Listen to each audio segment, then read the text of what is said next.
Okay, so I'm turning your microphone on. Hang on, let me just do roll 100 d6s and get that off there. Right, let me just... we are live and you are live as well. So watch your P's and Q's, please.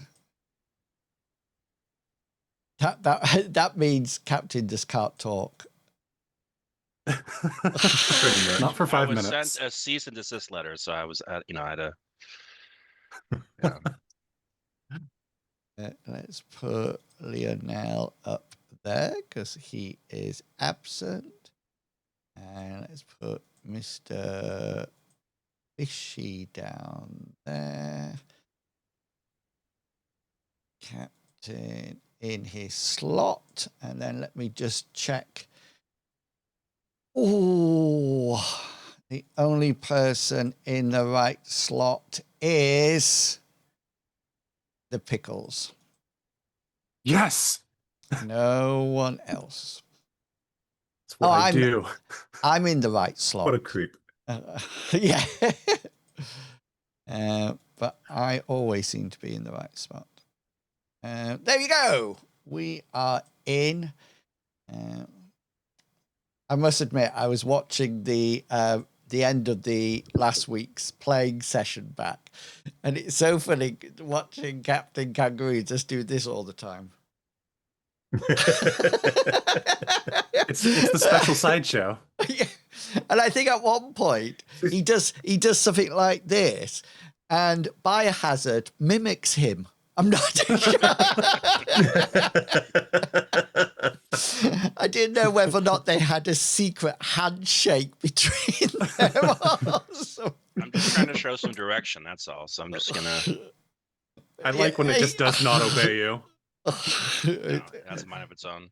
This is what comes with people who are playing while also at a rave. That's what happens. Yeah.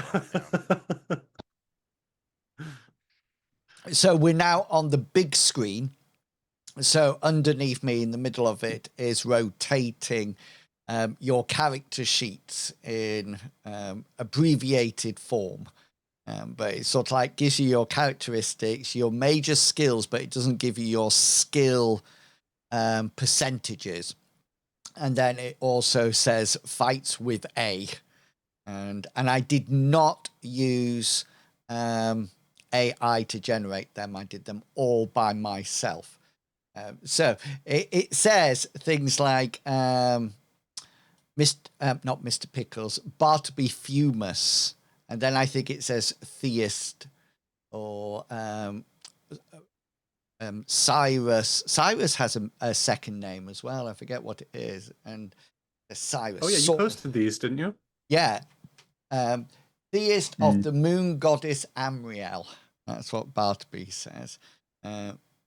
And they sort of like are rotating in the middle. So welcome back, everyone. Lionel, I'm not too sure what he was doing, but will be back until late. So he is taking a night off, which means, Cyrus, you're going to be by yourself over at the merchant quarters, unless Merrick wants to be there as well. We can swap Lionel and Merrick around if need be.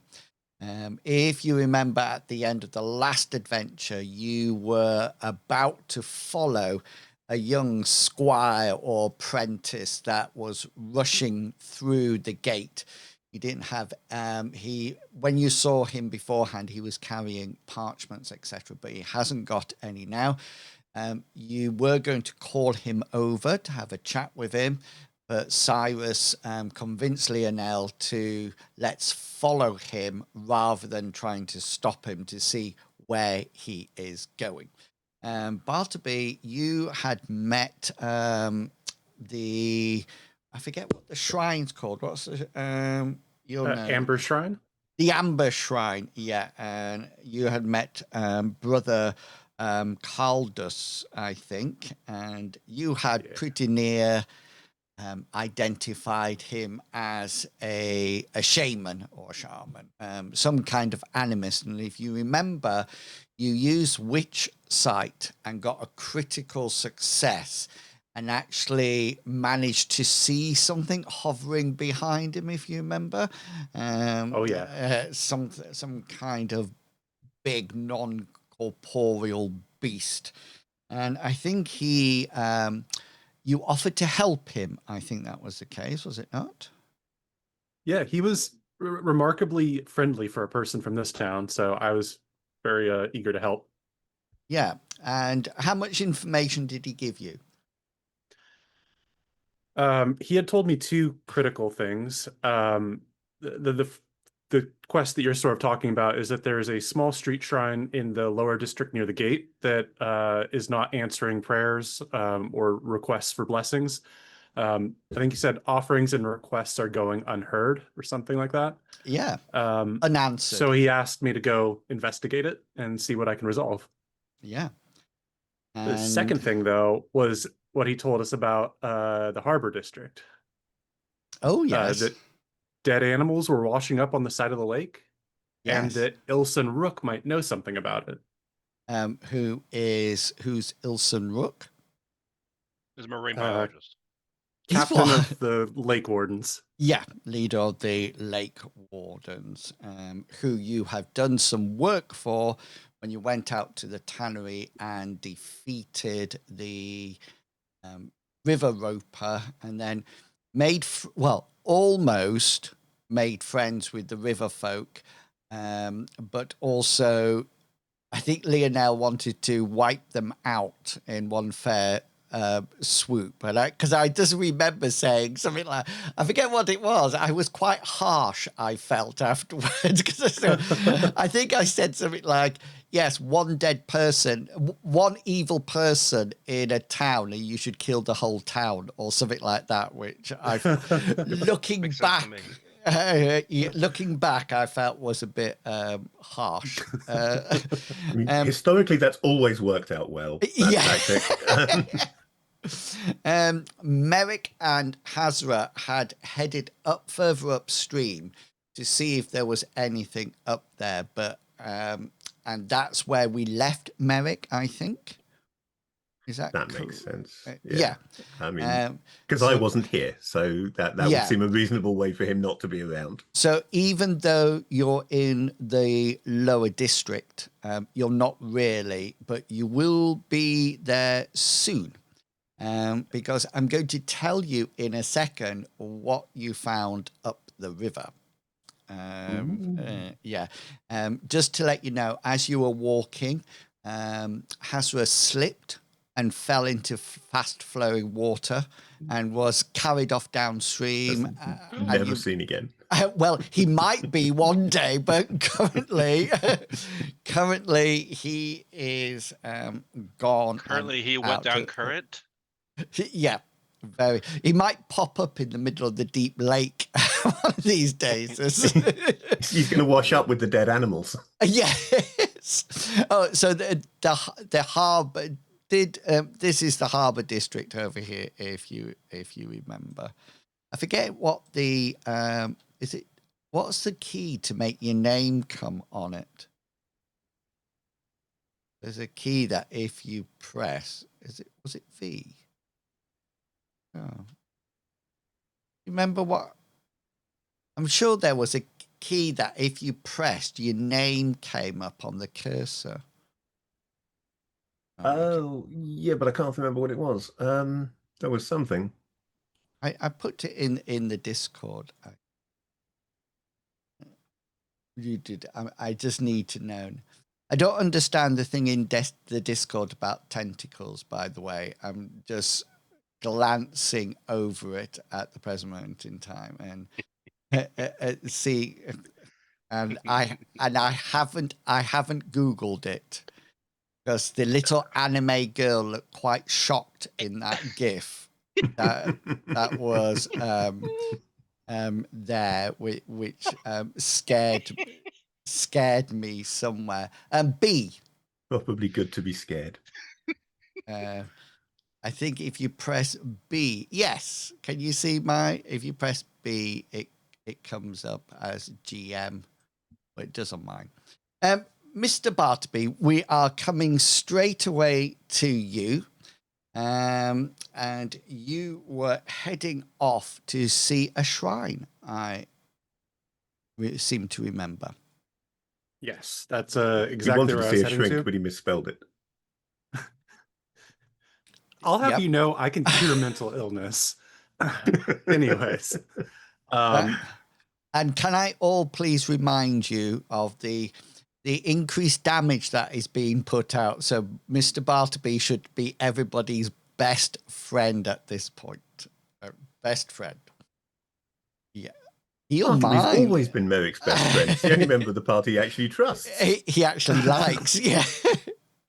Bartleby, what would you like to do? I would be heading from the Temple Quarter on down to the South Gate District. I'm a little new here, so I know that there's a lot of shrines, but I remember it being close to a gate. So I'm going to start there and try and at least locate the shrine. The shrine is actually, I don't know if you can see, there's a little asterisk in the middle of the road.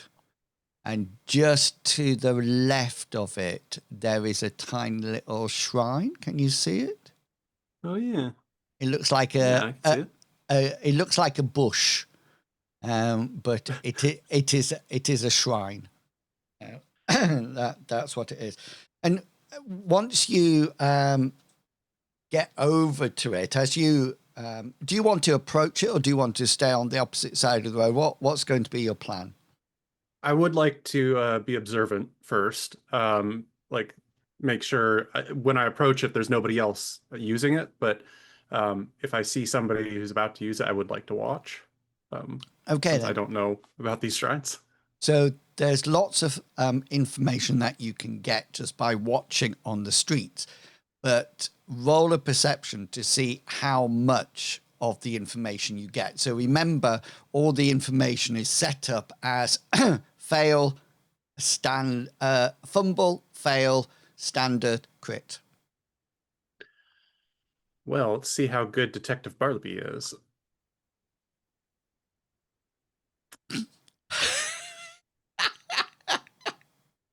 You know, I'm gonna just start off real early, use a luck point. Okay. Let's see if I can let's see if I can use my eyes a little bit better. Yeah. Yep. Okay, then. So that's a success. So this is you notice the following things. You see the shrine from across the road, and nobody appears to be paying it any attention. It looks like it was once quite ornate and clean and well presented. But as you look across at it, you notice that there seems to be rotten offerings down in the little bowl at the bottom. It looks like some substances, maybe rotten apples or something, has maybe been thrown at it and splattered on it. It generally looks unkempt. It looks dirty. And as you notice, everybody is just walking past it, and you actually see some people almost like tut or almost like get angry with it and give it a frown, or just sort of like kick some of the dust in the general direction. It definitely looks as if it was once a nice shrine that people visited, but at the moment it looks like nobody's doing anything to keep it nice and clean or anything like that, and it looks like people are generally ignoring it. Well, that's peculiar. Because I've seen people using the other shrines. Yeah. Likely, right? Yeah. Could I use my Argent Reach reputation, perhaps, to try and get somebody willing to engage me with conversation? Like, I'd want to try and be like, hey, why is this shrine so filthy? Okay. So just give me an insight check first. Definitely. It's not your day for rolls. I tell you. No, I'm not a great detective. And then roll your Argent Dawn reputation. Oh, wow. I'm doing better. Wow. So somebody is willing to talk to you, but rather than them coming up and talking to you, I'm going to play it that you overhear two people chatting, because people don't know you. And if they do know you, they view you as a harbinger of doom, if you remember. So it's almost as if where you're stood on the opposite side of the street, there's two women a little bit further north towards the south gate, and they're standing almost opposite the shrine and seem to be having a conversation about it. And you don't hear the whole conversation, mainly due to this busyness of the street as people are going about their business. But you hear glimpses of what they're talking about. So the first thing that you definitely get is from this conversation is one of the women says, "Well, that's no good now, isn't it? I don't know what happened, but let's just say nothing's working here anymore." And the other one says, it was such a good shrine. I don't know what's upset it, to be honest with you. I mean, look at the poor state of it now. And the other one replies, "Well, I think it's taking its revenge. I think it's not happy at all. Did you know that Mabel has lost all her vases out of her living room? Yeah, every single clay vase has been pushed off shelves and smashed to the ground." "What? Every single one?" "Every single one. And the interesting thing is, she was in the house watching them." "Oh, well, you know why that probably is." "Yes, we all know she missed a day, didn't she?" "Well, actually, I don't think it was one day. I think it was several weeks, really. I just thought it was a couple, no, weeks, nearly months. And that's it was her father that put that shrine there." "Oh, well, she's only lost clay. Well, she's lost more than clay vases, I tell you. Yeah. Do you realize that her meat is becoming foul? Yep. Salted meat, dried to perfection, a few hours in her house, and boom, maggot-infested beef. That's all I'm going to say. Well, it certainly thinks that she's done something inappropriate, it seems. Now, well, she's paying the consequences, it would seem." And they go on backwards and forwards. There seems to be a number of situations that have occurred. The overview appears that this woman, Mabel, father, built the shrine, and it was part of the family's legacy. However, Mabel has stopped providing offerings, and it seems that she is experiencing some negative feedback, shall we say, at that present moment in time.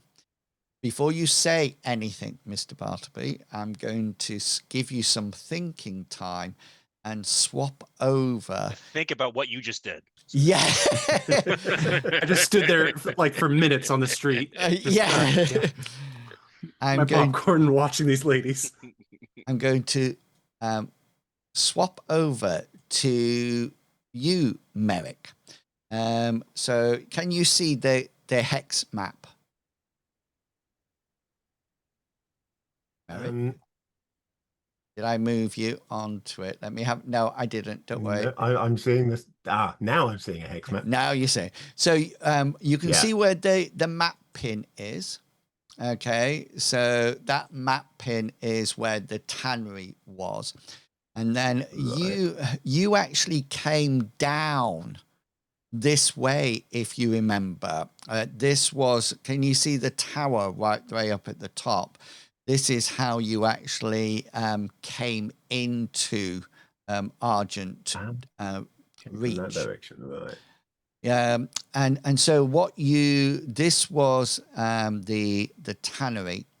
The river folk were about a couple of hexes northwest from there, and you continue up the river. And what I would like you to do is roll for me, please, a perception check first. A perception check. I can certainly roll one of those. Probably not get a good result, but I can roll it. The best result you could get, 55, 54 out of 54. Starters, you mean to go on. Yeah, I think that is a really good start. Okay. So you're sort of like, do you have any stealth capacity or skills that you might want to implement? I'm pretty good at stealth, yes. And being all on my own in unfamiliar territory and being a city boy and not used to all these woods and things, I will certainly be moving cautiously and attempting to remain hidden, because I don't know what kind of things might be out here. I need Hazra for that, and we've been separated, so... So if you roll your stealth, but let's make it a difficulty of hard due to the difference in setting. Yeah. Easy peasy. That really wasn't too big a problem, was it? Was that the same? Was 18 the same as, Bartleby did his perception with an 18 as well. 18's coming up. Okay, obviously our lucky number today. It is today at the beginning for the first hour only. As you continue up, there's two things that you notice. The first thing is it becomes very quiet in the forest, and it appears that even that background ambient noise that you normally hear has gone. You are about, I'm just going to put your token on and shrink you down. So you I'm fit huge.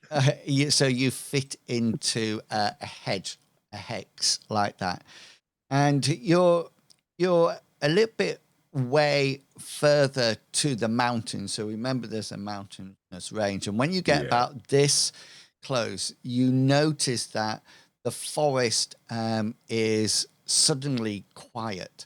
There's no ambient noise. There's no sounds of birds or animals or anything. And you notice this gradually get quieter and quieter. So it's not something quite sudden. And it's when you move up one more hex to here that the forest is quite dense. It's a wonderful, almost like pine forest, very dense, very tall trunks or trees with a canopy that is quite thick with all the pine needles. And the ground cover is virtually nothing, mainly because of this huge canopy. And you're sort of like moving from tree trunk to tree trunk. Yeah. Because the same way that I would be moving from corner to corner in a city, trying to be stealthy, but doing it with trees. Yeah. And you actually notice what seems to be a group of strange looking creatures. And although they appear strange, you recognize them instantly. These were the frost darklings that yes. you met. You've met 2 lots of darklings. One of them was this one, which was the frost one, and the other one you have met is this one, which is the flame version of it. You also have, and you've met those recently, met these, who are Skyflyer darklings, and those are the ones that were attacking. Those were the ones doing the swoop attacks in this back in Argent Reach, weren't they? Yeah. And as you start to see this group, there seems to be 3 of them, and they seem to be almost like resting.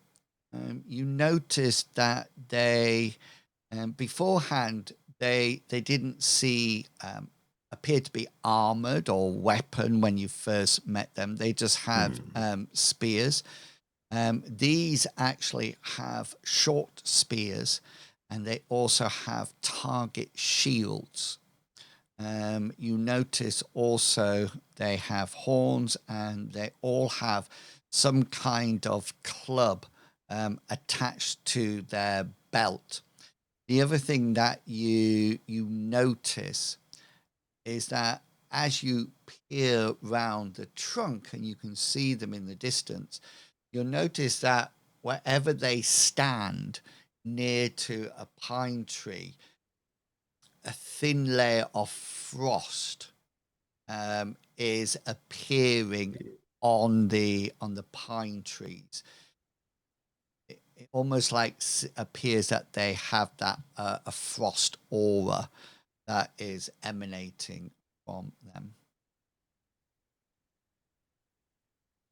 Well, Merrick is not entirely a believer yet, but I think he is going to make the sign of the moon in protection, just to be on the safe side. What is the sign? Seen some great miracles. I don't know. It's but I'm sure there must be a symbol, a holy symbol of some kind that that Bartleby has. So I'll give you an attempt to use. It's not a full moon. Isn't it normally a candle? A candle is, well, I figured a candle would be good for a moon worshipping person, a small amount of light to focus on. But I believe it's a crescent moon, just to give it away. All right. Yeah, crescent moon makes sense. And that's why my staff has a crescent kind of shape at the top. Nice. I didn't realize that. Yes, Merrick, what would you... Let's leave you there. Cyrus, we're coming to you in a minute because you waited the whole day, if you remember. So we've got a bit more of... we're coming back to Bartleby, who is in mid-afternoon overhearing these women talking about the shrine. What would you like to do? Well, I have a series of plans here. The first thing that I want to do is attempt to clean the shrine, do my due diligence, because I want to test a hypothesis I have. After that, I'm going to want to meet up with the group and try to either find this Mabel or go to Ilsenrook. Okay. So how are you cleaning it? That's the first thing I need to know. I'm going to try and find something to clean it with. I don't think I have anything in my inventory. Like my healer's kit probably doesn't have anything that would do that. And a candle is just not going to do much. So I'd probably try and ask around to see if I could get some supplies to clean the shrine. Okay, then roll your commerce. Let's do that. Seems to be a good one to roll in this. Why do you keep getting 87s? I don't know. Isn't that? I'll hack the system again. Oh no, I thought you got 87 before, but you haven't. It was 57. I think, yeah. Do you wish to re-roll it, or? I'm gonna save my 2 luck points for now. Okay, so let's say that you head through the south gate and dip some of your robes into the water of the deep lake and come back and start to clean the shrine. There's quite a bit of moldy offerings there as well. What are you going to do with those? Any chance I saw a bucket down at the harbor as I went out the south gate? There probably is a bucket. It's you can try your oratory skill if you wish, but it will be augmented by the inverse of your reputation. So what's your reputation? Reputation's a 30. 30. So it'll have a 70 augment on it. So that'll be what? Minus 20%, right? Yeah. So minus 14. Minus 14. Let me get that in. This is when I'm going to roll critical. I don't think so. Psych. Oh. You might want Okay. to consider reversing that one. Yeah. It could have been a critical if there was just one of them. Why is there negative 14? It's my reputation is augmenting it because these people are so paranoid of us and just absolute haters that even my good speaking is this wouldn't have succeeded anyways. No, but you don't get a bucket, but you do get a basket, a straw basket that Okay, you've yeah, I I that think guess that's you've that quite going to do works. the job, is it? I just gotta do my best. I was hoping my strong endurance would help me muscle through this and just at least try and make it look better. Okay then. So you Get rid of the moldy stuff in the basket and figure out that basket issue later.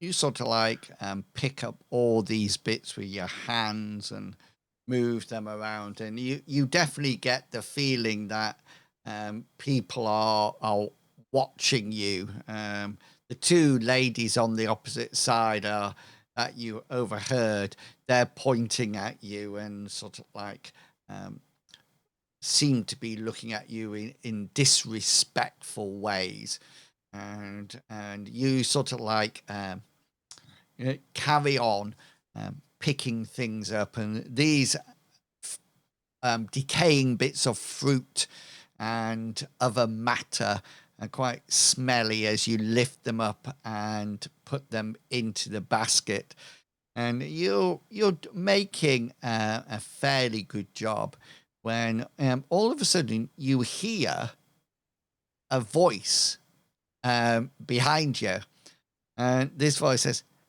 "What you doing?" I thought it was gonna be the police being like, "You can't clean here." Yeah. Where's your license?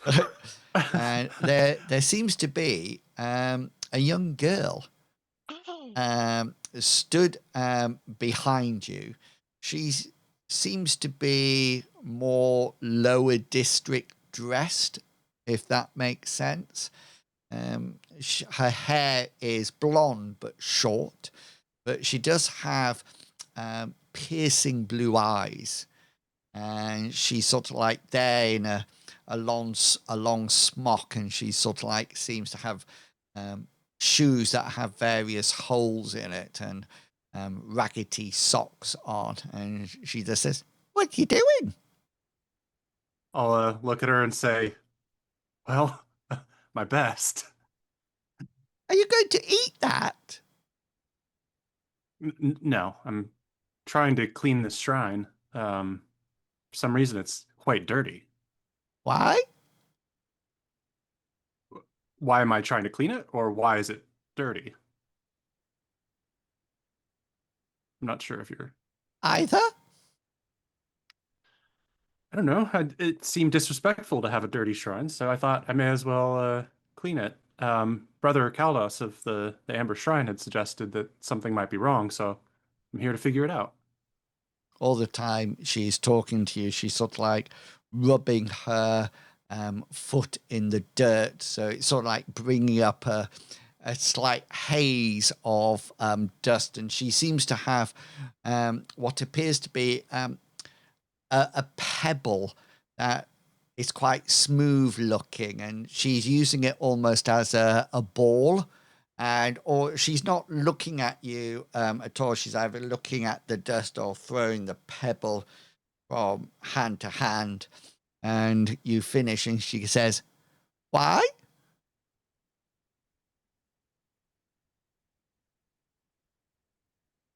Uh, Little girl, your shoe is really distracting me. Hold on one moment. She I'm says, gonna crouch down. I'll go for it. she says, Thinking "I'm you know what not she's gonna say. little. I'm not little." Was that what? Oh, did I?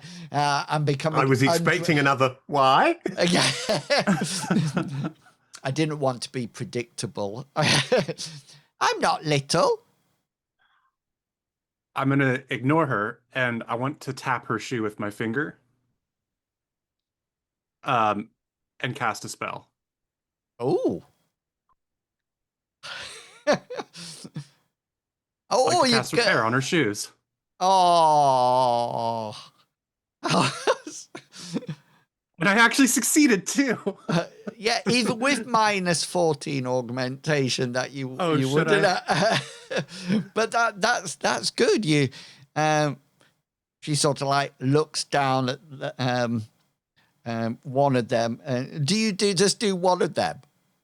If I can do both, I'll spend the magic points. If I need Yeah. to roll, I can do that too. No, you can. You don't have to roll, but take 2 magic points off, and then roll 1d3 twice. Because that's how much it 1d3 Yeah. points of damage. Yeah.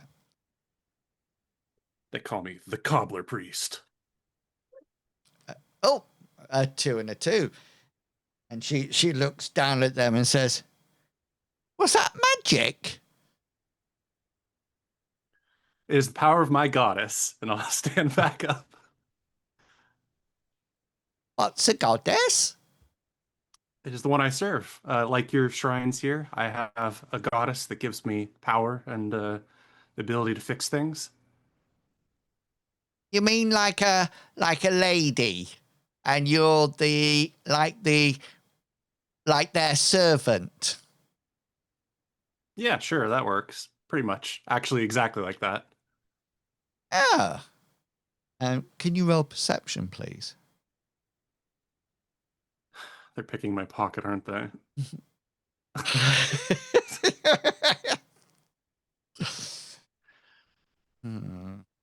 Now, I trust your character sheet is up to date.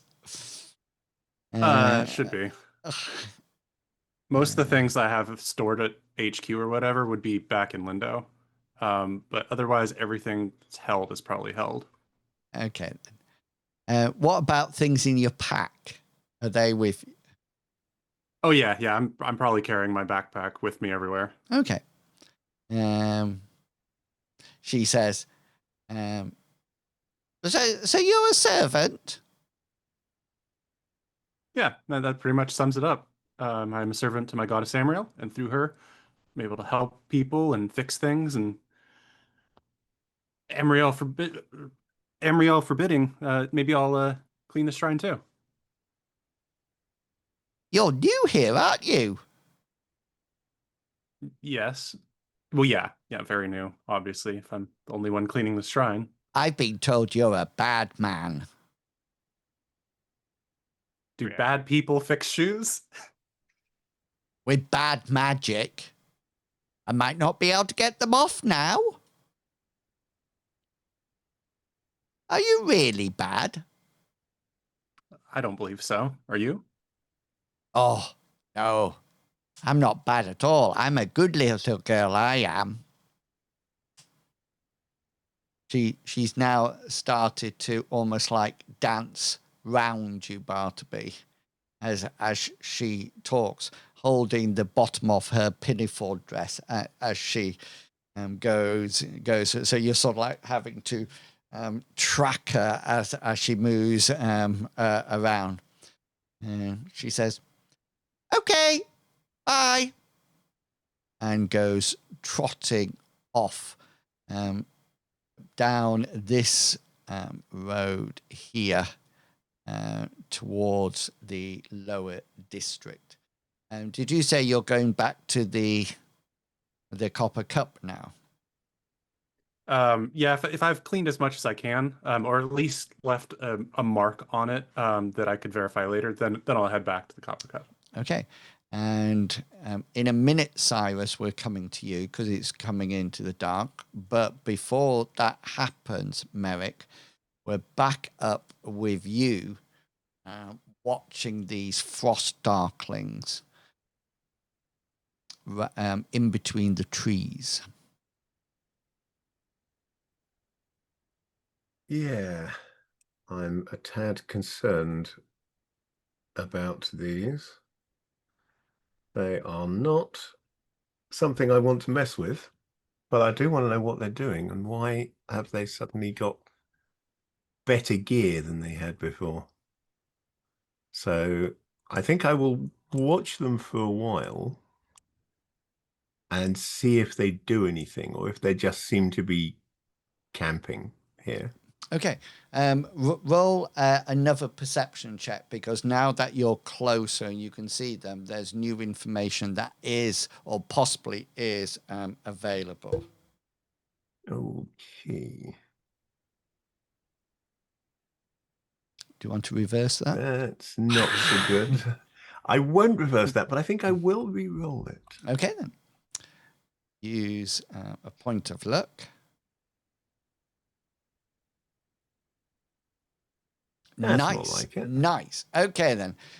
So the first thing that you notice is that while you're sat watching, another one appears, taking the count to 4. The one definitely don't want to miss. The one that appears seems to be carrying a wooden crate. And it's from where you are, and with your perception check, you can see that they're carrying the wooden crate, and it's all sort of like frosted round next to the darkling. Yeah. And he comes and he sort of like, there's grunts of what you assume is welcome. Their language is very guttural, and there seems to be a lot of grunts and snorts, and you're not too sure whether or not they even speak common, but they definitely are communicating with each other. And they put this additional one puts the crate down, and they open it, and they open it quite easily just by putting their clawed hands underneath it and opening, and it's just sort of like ripping the top back. And they start to take out 3 sorts of things. The first one seems to be weapon based. They seem to be clubs, new shields, things like that. The second thing they bring out looks like water skins and sort of like anything that you could put a liquid in and stop it. And then the final thing they bring out are great haunches of meat. And you know, you can see even where you are that they're frozen. If that makes sense. They've got that white frosting over it, and they literally offload this crate, and then one of them starts bashing it down until it's almost like splinter-like, and they build what can only be called as a small fire. Okay, Yeah. and they seem to be muttering, and eventually one of these haunches of meat gets passed round, and they're sort of like gouging out huge amounts of this frozen meat, and all of a sudden there's a blast of fire, and the frost darklings suddenly sort of like cower away, and it seems to have come from one of these. It seemed to breathe fire directly down onto the pile of wood and sticks and set it there, and all the frost darklings are sort of like moving away from it, and All shying away from the fire and the heat because they don't like it. and of the person who's arrived. Give me an insight check. An insight check.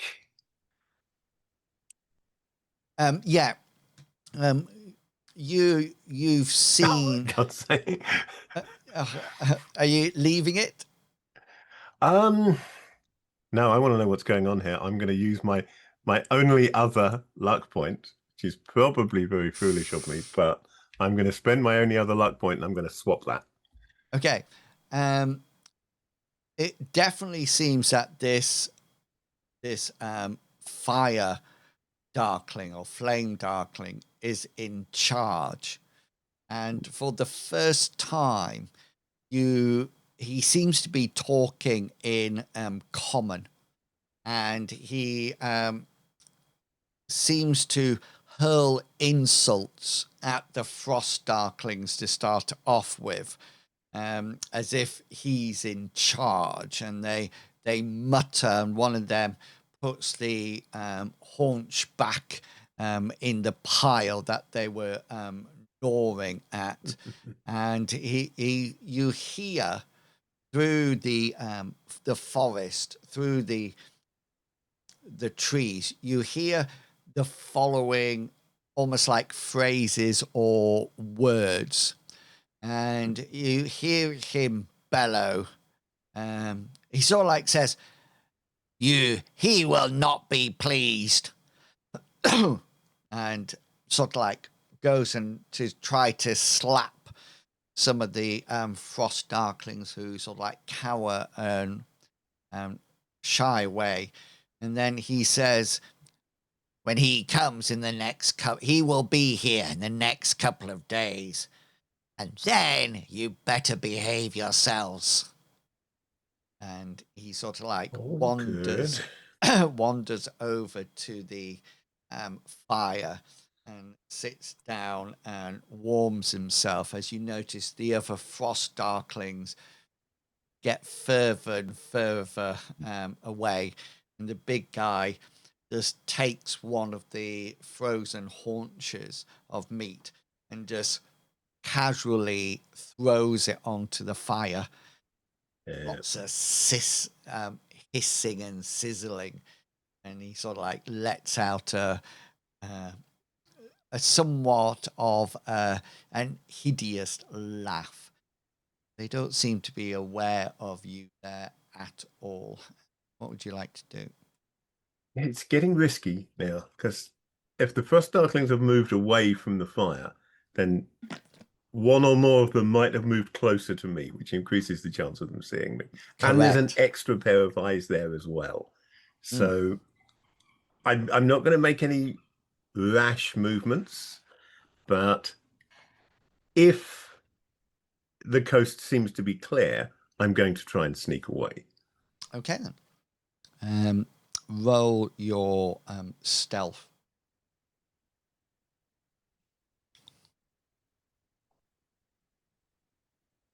Fingers crossed. Okay. Apparently, I'm not so stealthy on the way out. No.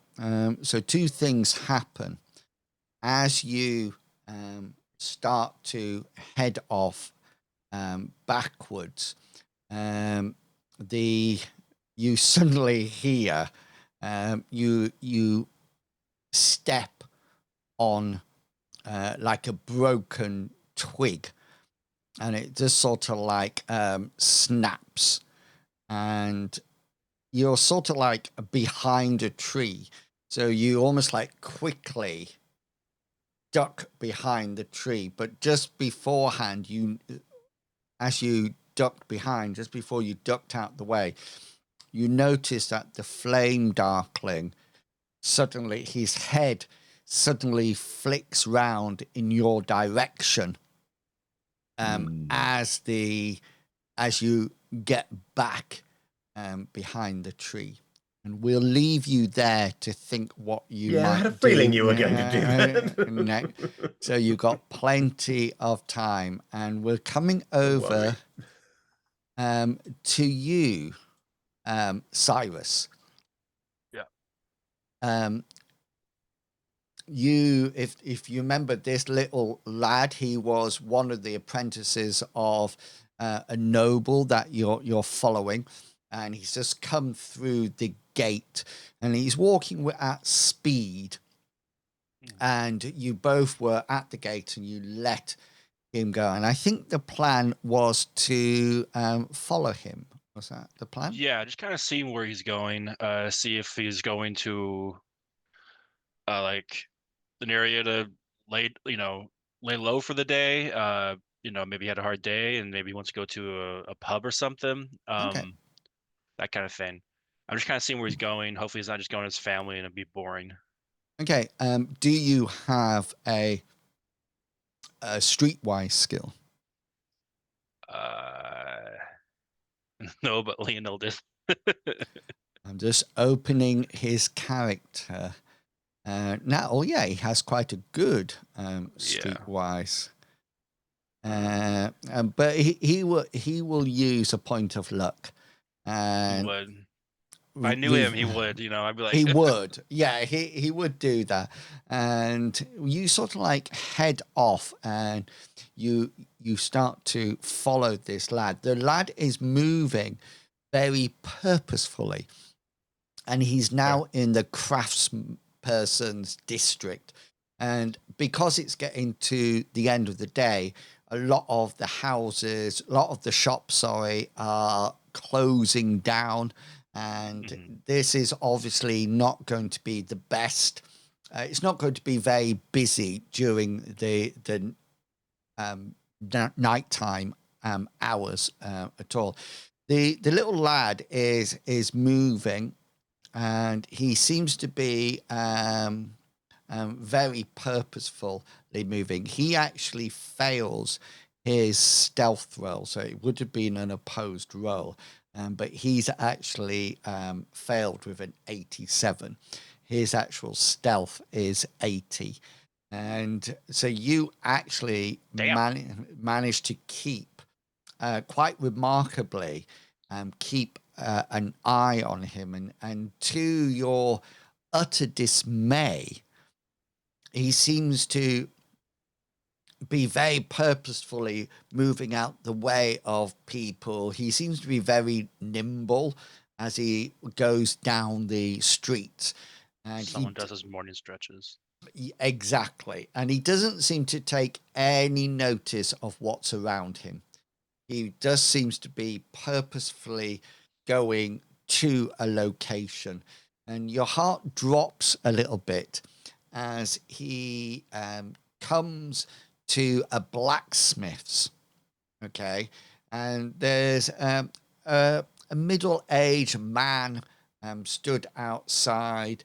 He has that leather apron on, to stop the sparks of smelted iron and things like that while shaping the iron.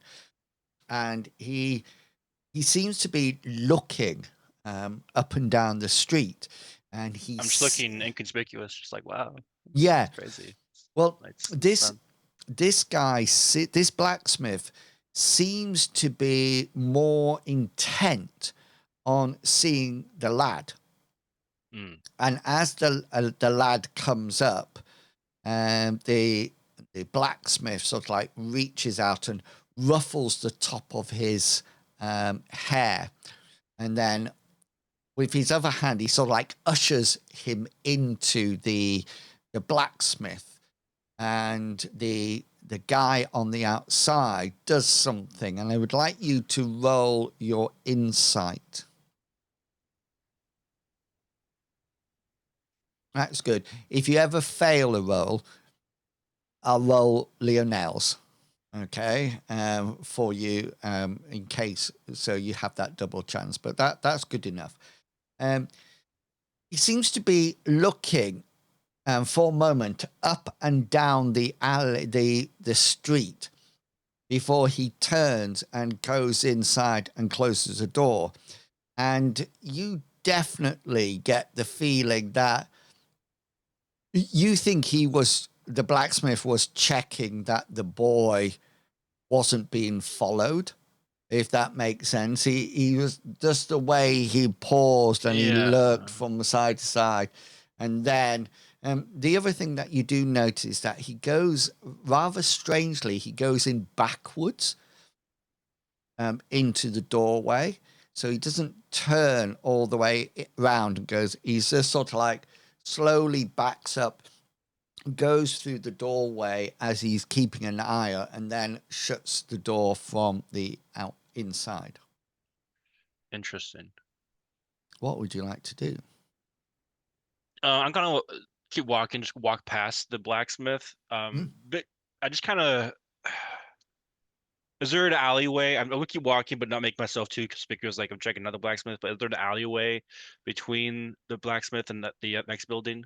Yeah, they're all sort of like single buildings. So every building has its own little street or path next to it. I'm gonna do this. I'm gonna get Lionel. Have Lionel like hang out down the street a bit, and I'm going to don't sacrifice him. You're not allowed. I'm just going to just have him open his neck up a bit. It looks like he's missed a shave or two. No. Lionel, keep out watch. He'll keep watch for you. Keep watch. Okay. Have him keep watch, and then I'm going to, when no one's looking, I'm going to shape change into a pigeon. A pigeon. Yeah. So are you going to be... I'm just trying to think what you would like to... because you won't need to put any shaping into range, won't you? Because that would be just nice and touch. So that would be absolutely fine. Do you want to change your duration, or are you just happy? Duration is all I need. Cool. That's the only thing I'm gonna change, and I'll trade it as long as I can. Well, that'll be a long time, won't it? Well, okay. Well, I guess do it for no longer than an hour, I imagine. All right. Okay then. So your shape shifting is concentration, isn't it? Yeah. Are you sure now? I'm sure it is concentration. So what it would allow you to do, you'll be able to change in and out while you got the spell up. So you need to roll for me, please, an invocation. I'm going to use a point of luck and reverse that. Oh, yeah. Wise move. Although nobody would have seen you, so you would... So for one shaping point, it's your power doubled. So what's your power? 14, is it? Yeah. Okay, so if you spend 3 shaping points, that would be your power times 4, which would take you virtually up to the hour. The other thing, do you wish to do anything with the magnitude? Remember, that is how difficult it is to remove your spell. At this point, no, because if I'm running someone that can dispel me, that's going to be more problematic for me than anything Okay. at this point. So I'll be very surprised if that's the case, and if that's the case, I probably no point being a pigeon. But that is true. So are you planning to seek an entrance? For now, I'm gonna kind of fly around, see kind of. Somebody shouts, "Hawk!" Remember, I'm just a little pigeon. So... Oh, that's what you mean. What were you thinking? I don't know. Anyway, you lost me at thinking. I'm gonna kind of circle the place a bit, see if maybe there's any open window or window in general. I can just kind of peer and see what they're talking about, that kind of thing. Do you want to get inside or be outside peering in? Outside peering in, because that's what pigeons do. Okay. They don't typically go inside. So you notice that the shutters round the blacksmith are still open, and you soon discover the reason for this. It's because it's almost like letting the heat out of the furnace, and you sort of like come down and you land, and your head tilts like this as you try to get, one eye and the other eye onto it. Just roll your perception. I'll adjust it. Don't worry. a rare. Okay. You actually see the blacksmith quite easily. He seems to be tidying up the shop, and the shop seems to be almost like one big room. There's no partitionings or anything like that. The furnace is at the back, and there's various anvils and a water bath to singe things. And then up near the front of the shop, there are some normal looking items like swords or shields or pewter mugs and cups and things like that. And they're just sort of like stacked on tables here and there, and that's it. The strangest thing is you don't see the boy. The boy is definitely not there. There doesn't seem to be any other door out of here apart from the door in the front. Just a little bit that you do notice. The door at the front is a double door, but only one side of it was open when the blacksmith got the boy to come inside. But you can see now that it's a double door and there was only one bit open. There's no back door at all. And this merchant is just quietly closing shop for the end of the day, tidying everything up. Mr. Pickles, how long are you doing nothing until everybody comes back, or do you want to go to Ilson Hook at the end of the day? Yeah, I'll probably wait for a bit, have lunch, and then I'll decide to go to the Lake Wardens and see if I can find Ilson Rook. Ilson Rook's in their office as normal with their second in command, and he sort of like, is the idea to go in? Yeah, make sure that I'm welcome before I get too far into it. But yeah, and you walk in, and the Ilson Rook sort of like says, "I have no jobs yet." That is fine. I have a question for you, actually. A question for me? Yeah, I was speaking with Brother Caldas, and he had mentioned that there might be an issue with dead animals washing up on your shore. He says, it's the bane of my life. He says, the bane.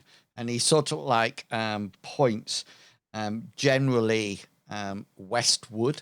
So down to this area. Let me just... He said, yeah, it's just sort of like dead animals, dead fish. I think somebody's actually throwing something in. I tell you, it's definitely, well, it's really causing a huge amount of bad water. Hopefully it won't leave the deep lake, but we have no idea where it's coming from. So this hasn't happened before, then? This is sort of a new thing? Yeah, it's not happened before ever. He says, have you seen the deep lake? I've gotten a few looks at it. He sort of like takes that opportunity to give you a history lesson. And I have history skills, so I will learn. So he sort of like says that, you know, when they first came to this area, they built Argent Reach round the deep lake. He talks about how mysterious it is, and nobody's ever been to the bottom, and they don't know how deep it is at all. They only know that they think it might be the almost like a crater of a volcano that they think the whole area is in, and they presume that the lake is almost like leading down to a magma chamber or something like that. It's never erupted. There's nothing ever happened at the deep lake, although people have mentioned bubbles coming up and bursting on the surface, whether or not that's from the chamber or occupants of the lake. Fish do live in the lake, and they are edible. And a lot of the time, ships will go out into the middle and fish off. They don't use nets. They only use hook and line. And the fish are quite oily. It's a bit like a mackerel or a sardine. The interesting thing is the deep lake is fresh water. It's not salted, it's fresh water. And although it's where the town gets all their water from, and you do notice, because you've sipped it in the past, it does have a slight metallic tinge to it. Probably due to the minerals or whatever that's in the lake. He says he's never seen these dead creatures or rotting carcasses appearing. They found fish, and they found animals, homely animals, shall we say, things like cats, dogs, the odd bird, the odd pigeon, things like that. Pigeon. That reminds me of somebody. After listening to his history lesson there, I'll ask him, is there a spirit associated with the deep lake? I know that there are a lot of spirit shrines around here. Oh, what a good question. And I'm really pleased that I have done all this. I think there is a spirit of... Oh, hang on. I'm in classic fantasy. That's no good. I was working on that. spirits.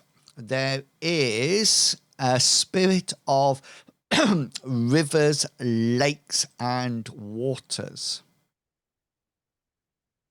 called Aquarius.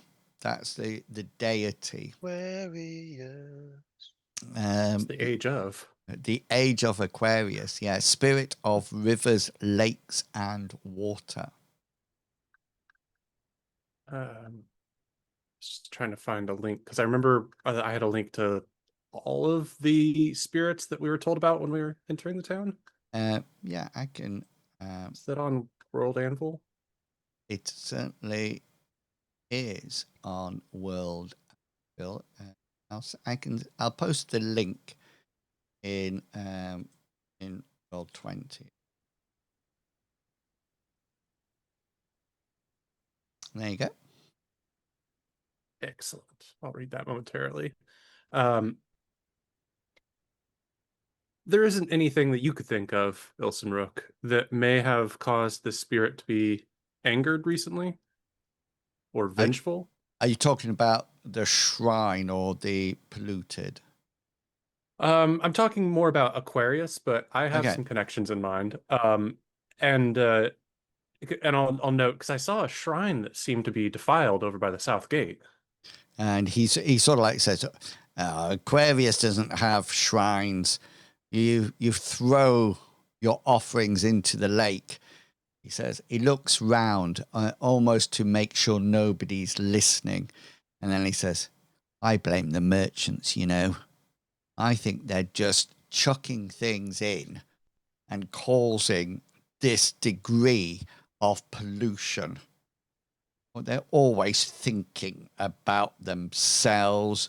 And do you want to know? It's us. We have to clean everything up. And I tell you, Tarvin Hurst, he's the worst. I think he's actually encouraging other merchants to kill animals and drop them into the lake. But if I find anybody doing it, I tell you, there'll be trouble. I'll have no worries going straight to the city guard. That's good to know, and I'm with you there. My group is quite zealous about being anti-pollution as well. Did that answer your question? Yeah. Yes, that answered my question as much as he can. I'll say thank you so much for your time. I just wanted to check to see if you knew anything about this, as I would like for our beautiful deep lake to be clean and pure. And if we can resolve this, that is the goal, right, Ilson? Right, Mr. Fumus. And don't worry, keep away from those merchants, especially Tarvin Hurst. Especially Tarvin Hurst, because he's the worst. Yeah, Tarvin Hurst is the worst. I'll mentally note that down. Yeah, you're making sense. And I will bid him farewell and I guess head back to the Copper Cup to decide my next step. So we'll put you then in the Copper Cup until everybody returns, we hope, because we're going out to Merrick and the frost and flame darklings that you have come across in the forest. So Merrick, pressing himself back against a tree, making himself as small as possible, and listening for all he has worth to see if he can hear anything actually approaching him. He's not sure whether they've actually seen him or just seen something. So he doesn't want to make a run for it and attract their attention if they don't know he's here. Yeah. So he's just hoping if he stays still that they will all pretend it was nothing and go back to whatever they were doing.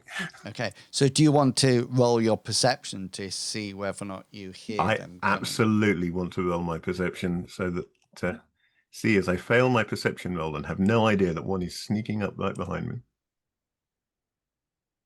Oh, actually, that's not a bad perception roll.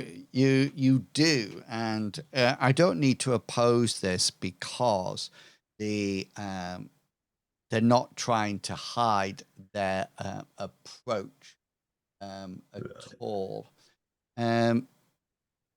There, you can hear something getting closer, and you're trying to make yourself as narrow as possible. Terribly small. Yeah, and a bead of perspiration appears on your brow, and you hear almost a cough, or almost like a, and all of a sudden there's this blast of fire, and it's sort of like you feel it coming past you on Either side of the tree. Yeah. Yeah. And you sort of, and this fire is sort of like searing hot as it blasts either side. You can have a reaction to my attack if you wish to do anything. See, I'm torn, because the obvious reaction is to run like hell at this point. But maybe if I stay still, it'll be convinced it was wrong and there's nothing here. If it hasn't actually seen me and it's just blasted the tree from that side. You know what? I'm going to impose a willpower check on myself to see whether he can stay still. Okay, go for it. And apparently he can. Yeah. So yeah, he's going to brace himself for anything coming around either side of the tree to react as soon as possible if something comes into sight. But otherwise, he is going to stay still and hope that they decide it was their imagination. Because otherwise, obviously, they would have moved if they blasted the tree and there was anything there. Okay, so we you do notice your back is getting rather warm. Rather warm. Yeah, so you rolled your willpower. So let me roll mine to see what I do at this point. Oh my God. And you hear a guttural tone that obviously is coming from the flame darkling that appears to have just breathed fire, almost like a dragon. And he sort of like the flames sort of like simmer down, and your back is warm.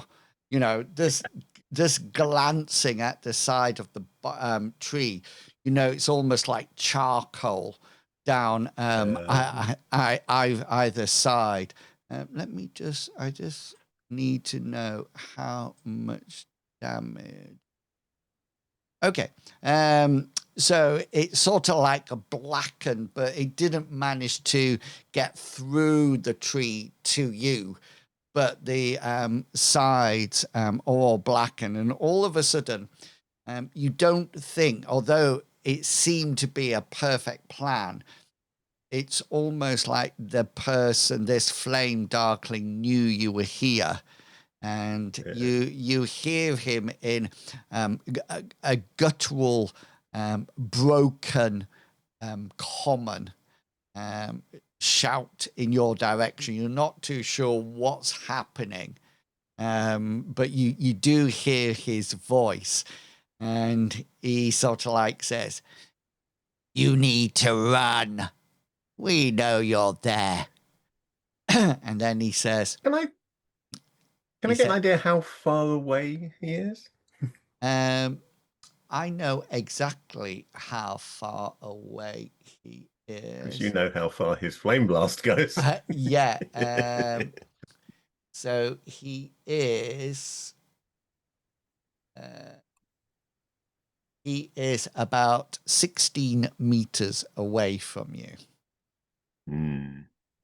And just to let you know, when the flame hit, Okay, it looks like that's the extent of his breath. Didn't go far past the tree No, then by the side. Okay, so and you think it was definitely like a cone blast, and the final bit of the cone was 1/4 in width, so it was about 16 meters total and 4 meters wide. 4 meters across. Yes, At the end, that's nasty.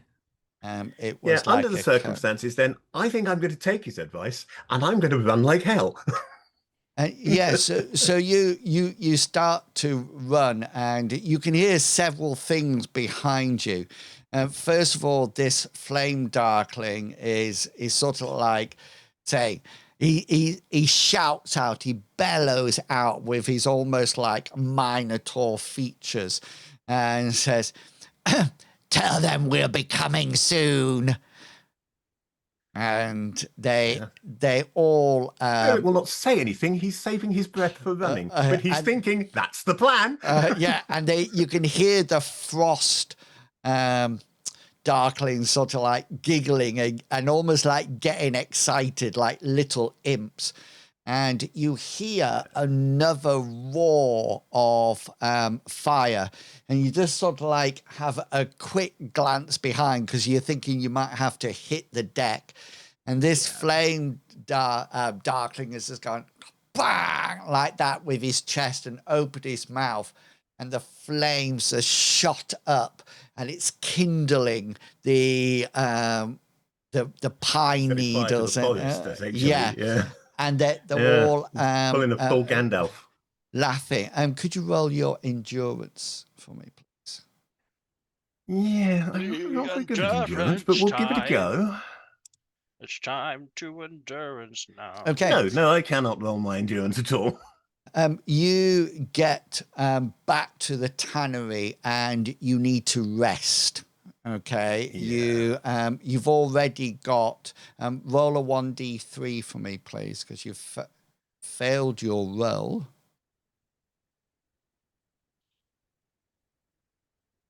I've got to type that one in, haven't I? Because they don't actually have 1d3 in the list.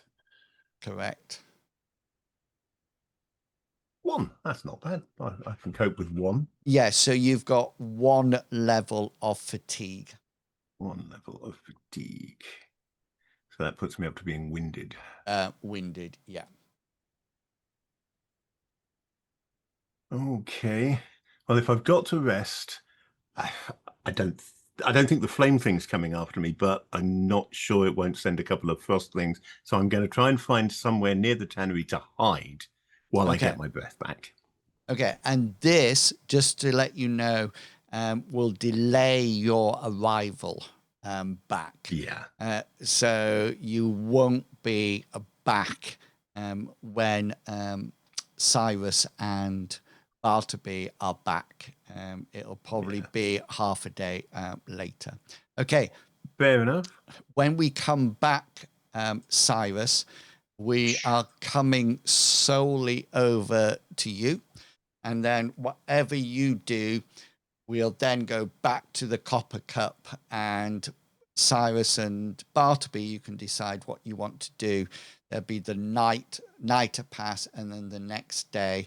And then Merrick, you'll arrive back about lunchtime, about 2:00 in the afternoon, if you just want to go straight back to Argent Reach. But if you've got other plans, then that's fine.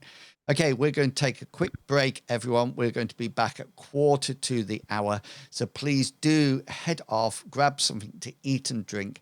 And when we come back, we'll see whether or not Cyrus, in pigeon form, is caught and made into a lovely pie. We'll see you all very soon. So he wants to try and make contact with them, but he can't do that when he's out in the wood, hiding from darklings. Being flamed. We're back live. Being flamed, yeah. Ouch. I should never have made that online post, clearly. So we are coming straight back to Cyrus, who is a pigeon peering through a window at a blacksmith shop, You've seen a young merchant assistant go into the shop, but you cannot. There's no sign of him anywhere in the shop, and the blacksmith is packing up shop, tidying up things, and you're a pigeon high up, looking down. What would you like to do? Is there a second story? No, it's just No. one Story. big room. Yeah. Keeping my distance because I don't want to be too obvious as a weird pigeon that just seems super nosy. I just want to monitor the blacksmith just a bit because I'm just curious because they were acting so weird.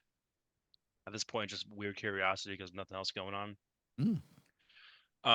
But if I just kind of see after he puts stuff away, what does he do for the night? Where does he go? Yeah. So he Not that takes big of a place. he takes about 20 or 30 minutes to sort of like tidy everything up. The forge is still like glowing embers at the back, but it doesn't look like it's a fire risk or anything like that. And then in the end, he sort of like looks around for the final moment, and then he opens one side of the double door and walks out and shuts it behind him. And that's when you lose track of him unless you want to fly around. I'll just fly around just in case. Might as well while I'm still here. So he heads off, and he looks like he's going to go through the farmlands back to the lower districts down here. Okay, I'll still follow.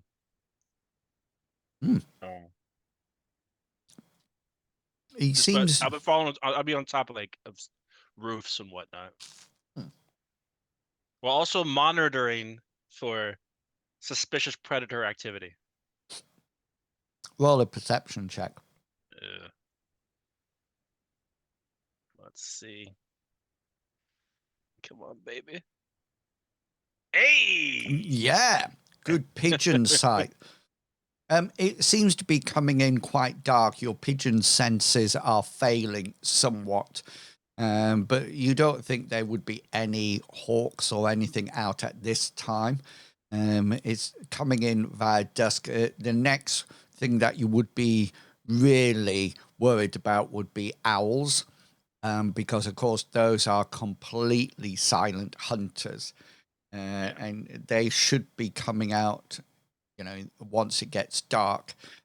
You get to the lower district, or the first third of the lower district, and he seems to go into this house here. The one, you don't know this, Cyrus, but the one opposite the shrine, Bartleby. All right. At this point, I'll find an alleyway to turn back into myself and probably go get a drink or two at wherever we go. So the next we see of Bartleby, then presumably he's going to be coming back slightly grumpy because while cleaning the shrine, a pigeon crapped on him. Yeah. That would have been classic, Cyrus. That would have been classic, Cyrus. And I'm a little bit disappointed that you didn't think of that, because I didn't think he was near me still, but I should. You know what? Worst case scenario, I should at least pooped on the statue that he cleaned. On the shrine. Yeah, yeah, he spent all day cleaning the statue, and I just want to do a nice aimed shot. Was that? Is that Battle Dancer? Was aim shot right in the face. Do you know, the unfortunate thing, Cyrus, it doesn't matter if you do it again. I will always remember it was Merrick's idea. Never your own. It was Merrick's idea. He came up with it. So Cyrus just has a little Merrick on one shoulder whispering evil things into his ear. So Bartleby and Cyrus, is there anything that you want to talk about or exchange? You're in the Copper Cup. It's quite a busy night. lots of people there, lots of discussions about you, and Mix, the landlady of the Copper Cup, is definitely gaining business because she has the harbingers of doom staying at the Copper Cup. So you regularly there seems to be three sort of clientele now. The ones that have always been there and you remember those faces. And then there seems to be a group of people who are coming and staying and drinking, but really just looking at you. And then the final lot of clientels, they're sort of like come in the door, see you, and then almost like beat a hasty retreat out, as if they don't have the power, the bravery to actually drink in the same tap room with you. Yeah, so Bartleby and Cyrus, you are together. Lionel's very tired, so he's gone up to bed. He's going to get the beds nice and warm for people. Bartleby and Cyrus, is there anything that you would like to say or do at this point? Yes. Yeah. I mean, Bartleby would be excitedly telling Cyrus over our mugs of ale or whatever, and explaining that there's this shrine that's been defiled and nobody knows why. It's starting to cause some intense reactions in other buildings. I think we might be finding like some kind of evil spirit or something, but I think there's something bigger at foot here with the dead animals washing up in the deep lake, with the giant monsters that have been attacking this town, with what we saw up north. Speaking of which, have you seen Merrick? I don't know. I don't know the last time I saw Merrick. Anyways, why we're freaking out about a statue? It's a statue. People, I spend most of my time when I'm drunk peeling statues, so I don't understand. It's Also, not a statue, it's a shrine. A statue, shrine, whatever. It's the same thing. All right. The statue's much bigger and like now you're also person-shaped. like has a weird conspiracy where dead things showed up in a lake. It's a lake that's surrounded by a giant town. Like it's essentially a giant toilet. There's no if I don't know if you've been up where I've been, but it's pretty much there's no like there's no water escaping the giant toilet to another form of clean water. So, pretty much everything that comes out of people is going into that lake. You think fish are going to be really enjoying it? That's a good point, but I mean, nobody's been to the bottom of it. It could leak out somewhere or be refreshed from somewhere. I mean, maybe, I don't know. I don't know why there's a harbor there. To be honest, like how many fish you think is still there? This is a small little lake. It's pretty big. There's boats on there. Let me give you a history lesson really quick. I learned a lot today. Also, starts really chugging his drink. You can also see that can you see the hex map? Yeah. Yep. So can you see this river that flows into the lake? You can actually see where that enters on the map. It's just here, just underneath the words. Under the coastal district. Yeah. So there is fresh water feeding into it, but now is there dirty water feeding out? No, that would mean it would have to be going out, right? Because it's fresh water, like flowing. Oh wait, no, rivers can be fresh water. What am I saying? But there must be water going out somewhere, because otherwise it would just fill up and flood. So the level seems quite constant. So there must be somewhere that the water is leaving. Otherwise, the deep lake would just get deeper and deeper, and then we don't want to overflow in toilet. That would be Exactly. Big issue, guys. Who has is it you that has the arms and strategies, Cyrus? I do, yeah. And Yeah. could you just roll it for me? Do I care enough to re-roll it? That's up to you. You know what? I feel like, yeah. I'll use that point. Like, I want to re-roll that. Go Boop, for it. boop, boop. 50-50 chance. Wait. I want to try something. I'm going to accidentally hit something else and then hit that to see if it changes it. Okay. I want to And try. dramatically zoom in. No, I'll try that and then I'll try this. Oh no. Okay. There is something, just out of interest, that acrobatics roll would have succeeded. Yeah, it would have been 48 out of 50, and that would have been it. One thing, and I'm not giving you all the information that is available, so this is the fail information.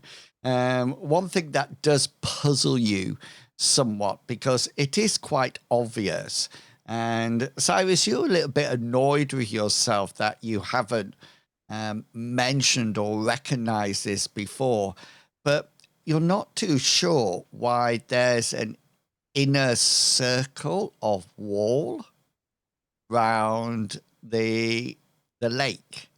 I just thought that I just assumed so it prevents drunks like me from accidentally falling into it late at night. Well, you can get through it and to the harbors on either side. You know, where the piers are. So you're not too sure why that would be the case, because there's an outer wall. Why would there be an inner wall? You do understand why there might be walls between sections or some of the sections. That's probably just because of class distinctions and things like that. But yeah, anything else that you two would like to do? So me and the new guy, we went to the merchant area, and I don't know. It's just a bunch You of didn't pompous kill people, asses. did you? No. I know how you are with merchants. Like, it went fine, right? I could tell. I didn't talk to anybody. I just kind of watched what everyone's doing. You can tell they're pompous and not actually do any real work. Right. But we did notice one of the richest guys. He had a few. Tarvin Hurst. Is it Tarvin Hurst? Yeah. He's the worst. Tarvin Hurst or Hurst Tarvin. I don't know, something like that. Anyways, he had a few like assistants, and we decided to follow one just in curiosity, because I feel like the assistant's going to know more about what's being traded in and out than anyone else, even probably the merchants themselves. They're just worried about the money. So as we were following the guy, he goes to a blacksmith, and then the blacksmith like was really creepy, kind of looking back and forth and like walked backwards. Very weird. That just seems paranoid. Exactly. Yeah. That's what I thought. I was like, why are you paranoid? You're a blacksmith. You just paranoid that you just happen to find a customer. Anyways, then we followed the blacksmith. You know, it's funny thing to say. He lives right across the street from that poop-filled shrine you've cleaned. Which you don't know about, but you say next to a shrine that looks like it's been freshly cleaned, and Bartleby goes, "That was me." Why would you clean the shrine? It's not your shrine. Spent all your day cleaning the shrine.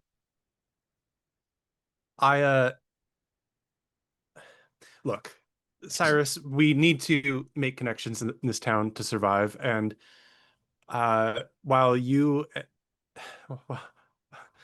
and Leno were off the merchants district, I was at the Amber Shrine. I talked with their leader, or at least a powerful seeming man named Brother Kaldos. He has a spirit a lot like what Tarek had. Something very alarming that was behind him.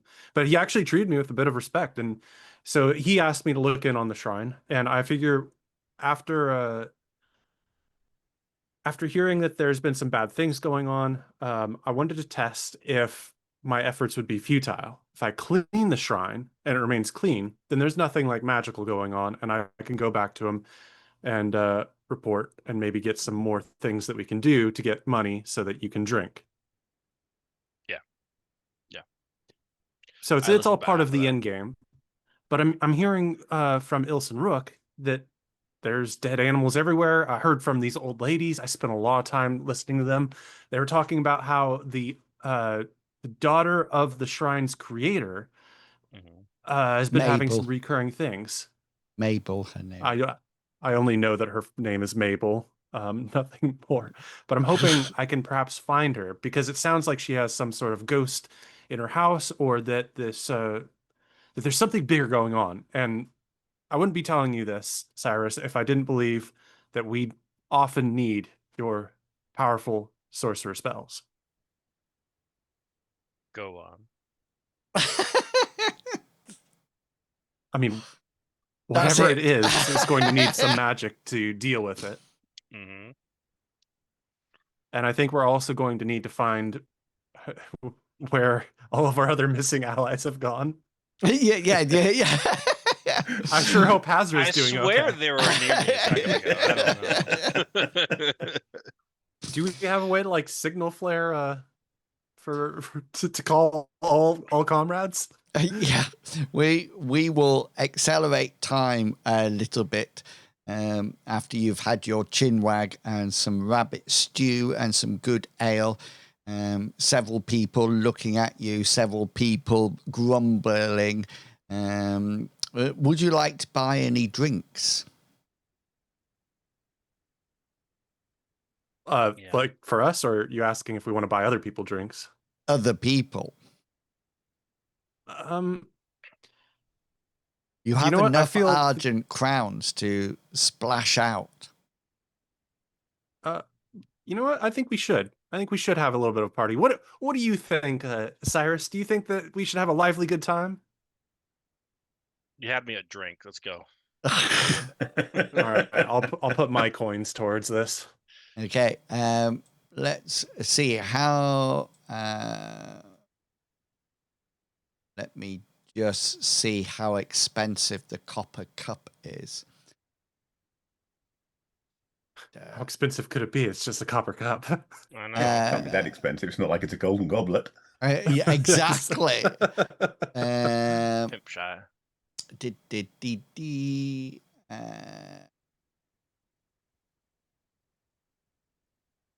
Right. Where's the?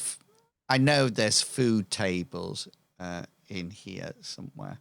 Oh, is it in?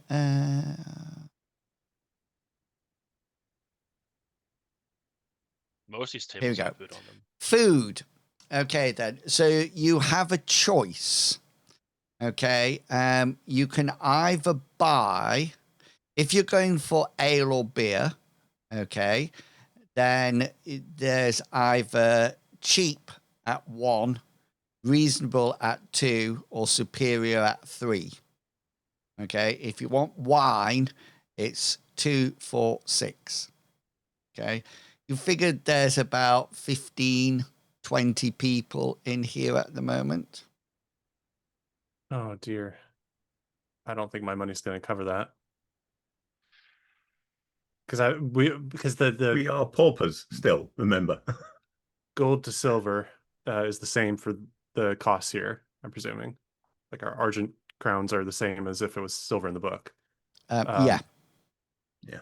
I have 10. I'm presuming I need to spend at least 1 to survive the night. Yeah. Do you want to put forward 6 coins? We could have a cheap, good time. Cyrus. Cyrus is just, Sure. Cyrus is drinking 6 Argent Dawn superior wine at the moment. He's actually spent 6 of his crowns to actually get the best wine, and he's knocking the wine back at the moment. And so you'll be willing to donate 6 coins so we can buy all of our friends some cheap beer? Yeah, sure. Wow. Okay, I'll take his coins, mix them with my coins, and I'll go up and place the order for everybody cheap beer, and say that it's from courtesy of Cyrus the Amazing. Cyrus, the street entertainer. And you do notice, Cyrus, there's some people that wave at you and go, hey, make this flicker and dance. And they say waving a candle at you or something like that. Your power of entertainment is spreading. Now I have to wait to see what Fishy is typing. I just didn't want to disturb, so I was typing it. I was just thinking somebody, the bartender immediately just calling out, "Oi, lads, free beer from the Harbingers of Doom." Oh yeah, everybody goes, no. Yeah, you see everybody sniffing it and sort of like sticking their finger in it, and then go, it's fine. You drink yours first. You can roll. One of you, for the party can roll a 1d6 and add it to your reputation. Roll it, Mr. Pickles. Okay, If it's a 1, I'm either going to roll gonna bad or yell. good. I'm not going to I'm get middle of the ground. Very frustrated. 4. Middle of the ground. Not bad. 4 more points to your overall reputation. And just to let you know, it's probably slightly bigger in the lower district at the moment. People are getting used to you being there. And it seems that now and again, they actually almost like greet you with a slight nod on the head, but then look around to make sure nobody has seen or heard. It's like that bit in Blazing Saddles where they all secretly come and give gifts to the new sheriff. I don't know it, but If you don't know Blazing Saddles, you should absolutely watch it. It is a fantastic Mel Brooks comedy. But yeah, everybody hates the new sheriff. But then after he does something good, they're all sort of like coming round and saying, sorry about everything, but don't tell anyone I was nice to you. The entire town comes is it around. Rude? Yes. No, well, it's slightly risque in parts. It's a Mel Brooks. I mean, everything he ever made was. But There's some language. there is some language, but it's an extremely funny film. 1979 American Western comedy film. Yeah. What is the famous line from Blazing Saddles? My mind is a raging torrent. Which one? Flooded with rivulets of thought, cascading into a waterfall of creative alternatives. Ditto. Yeah. Right. I will add that to my list. When Cyrus, can you just roll your alcohol poisoning passion, please? Wait. I don't think I have that. I'm sure you alcoholism, not his fondness for poisoning alcohol. Yeah. Yeah. I'm sure you have a passion that is do not drink or something like that. I just got 3. I think you just. Oh no, I know what we did with it. We rolled your willpower. That's right. You would think. Oh, okay. Okay. See, yeah. Yeah, so you have a really good night, and it might even be that somebody spiked your drink, because you are waking to this horrendous banging on the door that is literally rattling in your head. You open your one eye very slowly, and think, no. And you try to sit up, and the room sways a bit, and just while you're still under the covers, Merrick and Bartleby come Also into the appear room. from under in the same covers now. Yeah. Bartleby and Merrick burst in. Merrick has something to tell you. Merrick has something to ask first. Where the hell is Hazra? I really could have used him out there in the woods. He's got washed down the stream. Yeah, all of a sudden I he thought came. he'd be back. He's the outdoors guy. I thought he'd be back well before me. You see him floating in the deep lake because he came down. And he's put heavy armor on now, so he's sinking. It was that shield. He kept holding onto the shield, and the river took him. Yeah. Yeah, Only has a Hazra's flotation device. gone. There's more wrong here than just Hazra missing, because you remember those frost and flame things we fought up in the mountains? Nasty things they were. A bit like the flying things that we encountered here, only not flying.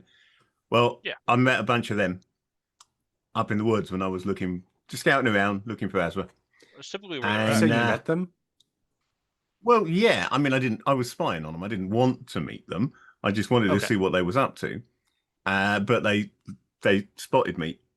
Here's the weird thing. They let me go. There was a flame one, seemed to be in charge, right? And he saw me. So I hoped that maybe he hadn't really seen me and I hid.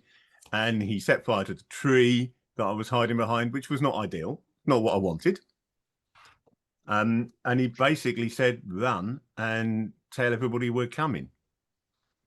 He's coming. Somebody's obviously arming him.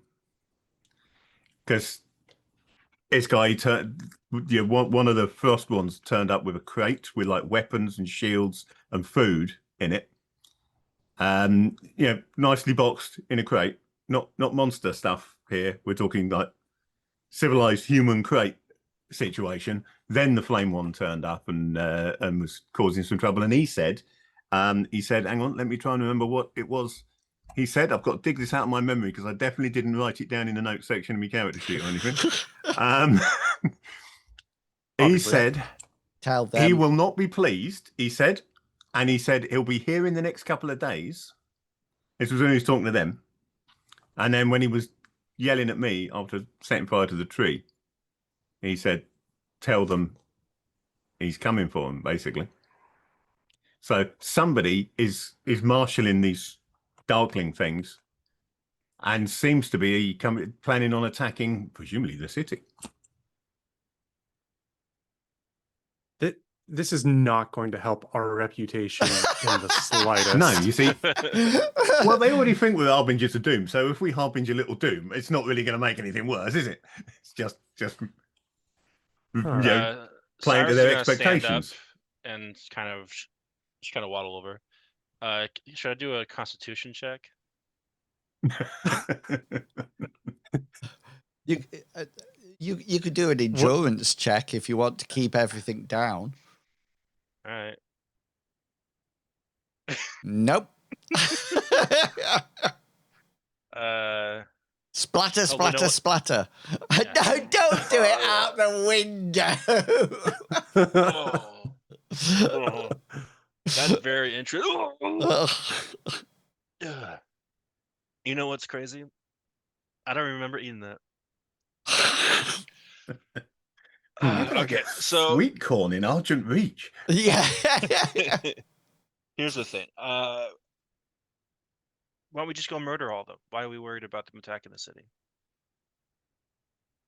I don't remember us having an easy time fighting them with our full group. Distracted by a giant scorpion thing. I mean, before that, when we were at the whole like Guardian Temple, where we got our new armor. Yeah, we had to armor up and like we struggled. I mean, they weren't full group. They weren't really hard, but there were plenty of us then. And when I was out there in the woods, right, there was 5 of them and just me. And I know perfectly well there were only 4 of them, but Merrick's saying 5 anyway. It's all right. And you had Tarek with you.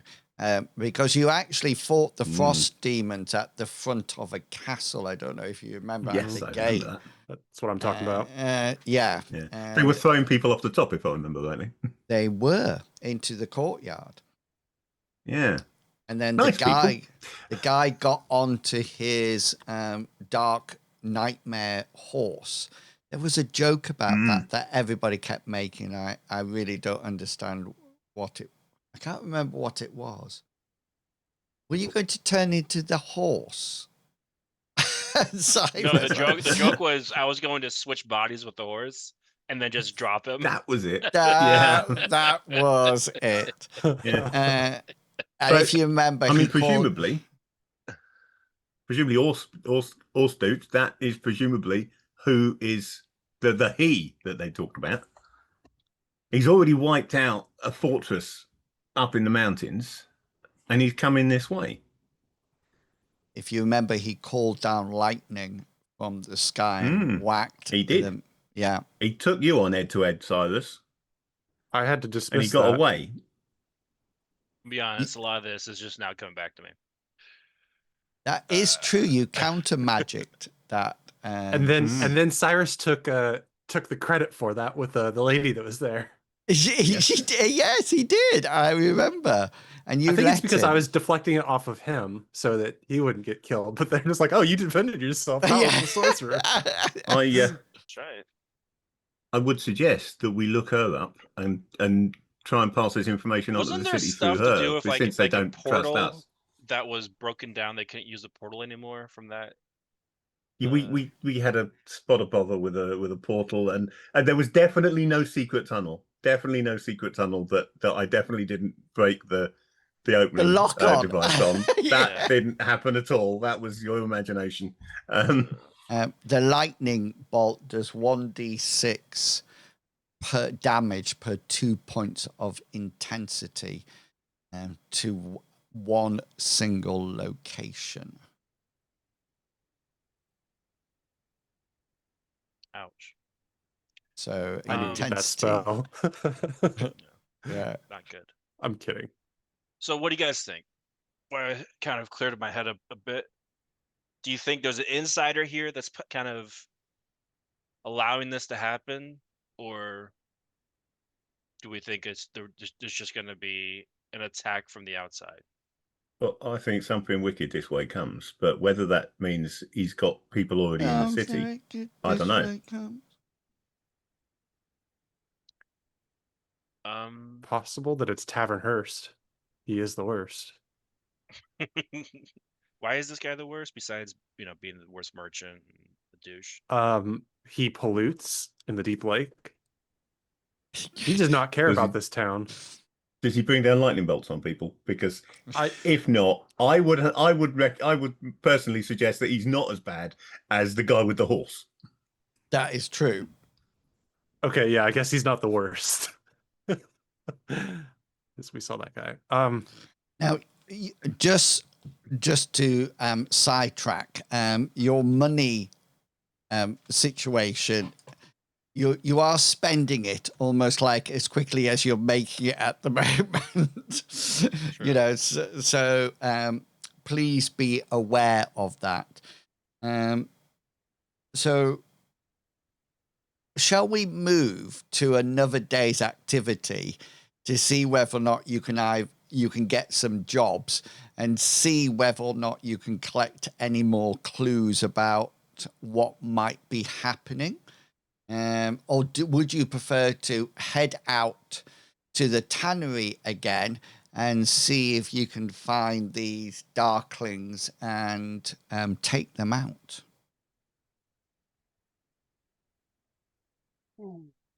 I would have wanted to go back to Brother Kaldos to at least report that I cleaned the shrine, and to report my theory, I guess. But okay. Otherwise, yeah, I'd say I'd vote for going for new jobs. See what we can do to rally people, I guess. Everybody else agrees with it. Darklings are out there. I saw one small group sitting around a fire, but it doesn't mean that's the only one out there. There could be dozens of them. There could be an entire army up in those forests. 100%. So I am loath to go and investigate especially when nobody's paying us or giving us any credit for it or appreciating what we do for them. Don't Yeah. want to sound selfish, but that's the way it is, isn't it? They don't like us around here at the moment. I can't drink ale on an empty purse. Wine. I think you were drinking last night. Well, That's maybe why I vowed it, because I think I was drinking Well, both. you might be able to drink wine from an empty purse, provided the purse is watertight. that is true. Bartleby, you are going. Do you wish to go back to the shrine first? Yes. Yeah, and then off to see the brother. Cyrus, what would you like to do?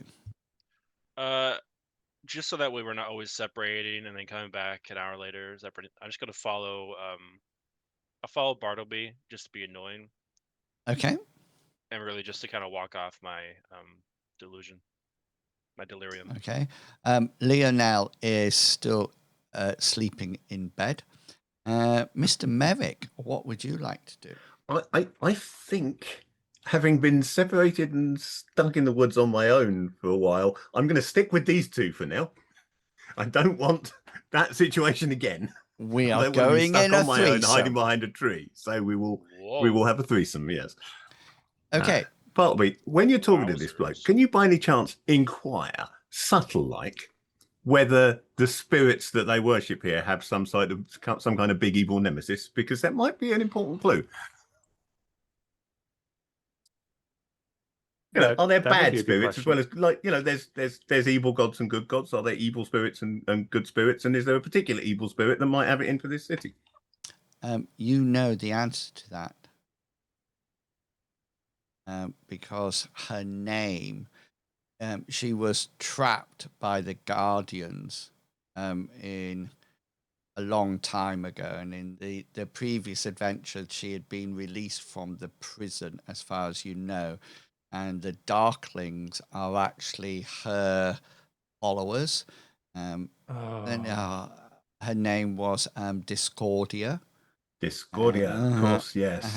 And she's almost like the evil nemesis. She's a spirit of malice, evil, torture, pain, and everything like that.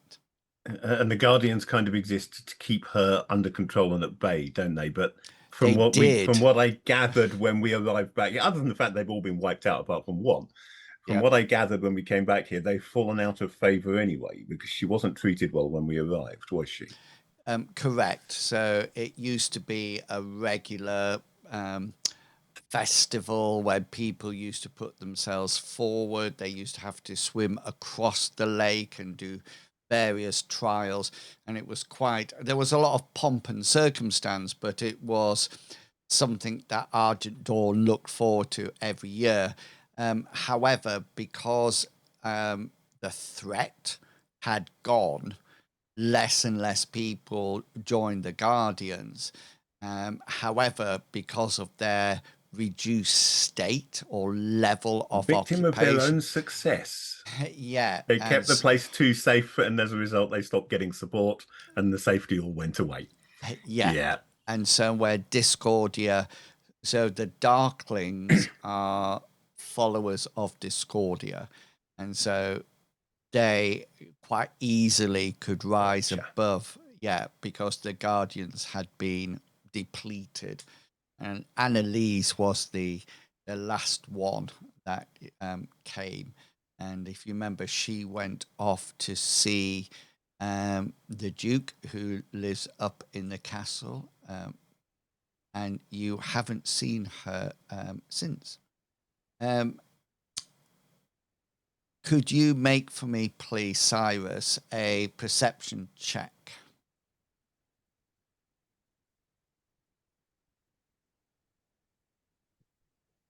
Do you have any luck left? Yeah, you know what? Screw it. Reversing the roll. My last point of luck. Okay. Let's get this story going.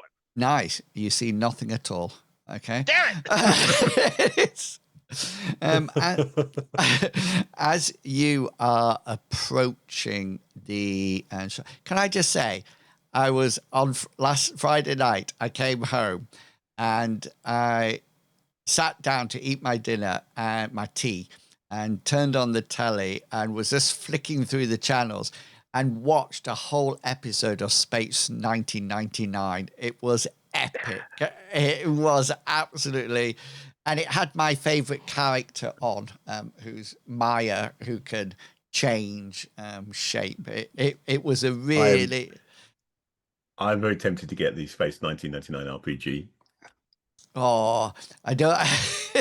I won't go that far, but I must admit it didn't look too bad, if that makes sense. Because sometimes when you go back and watch things like Joe 90 or something like that, they look really bad, but this didn't. It was excellent. So as you are approaching this area and heading back to the shrine, Cyrus, through the haze of your vision, this was actually a hard roll. So with 28, you would have succeeded because of your recovery state. As you get closer and Bartleby gets really excited about the shrine,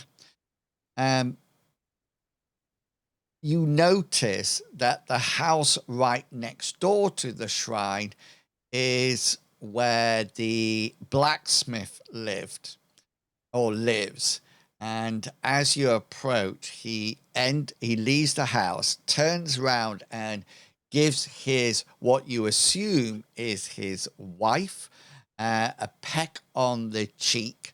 She hands something over to him that seems to be in a cloth tied up, probably lunch or something. And he heads off back the way he came, Cyrus, the way you followed him in. You notice, Bartleby, that when you get there, the shrine is actually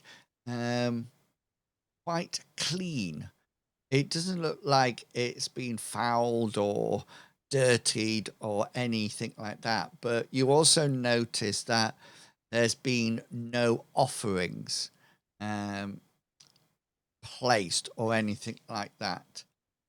And Bartleby, could you roll for me a perception check?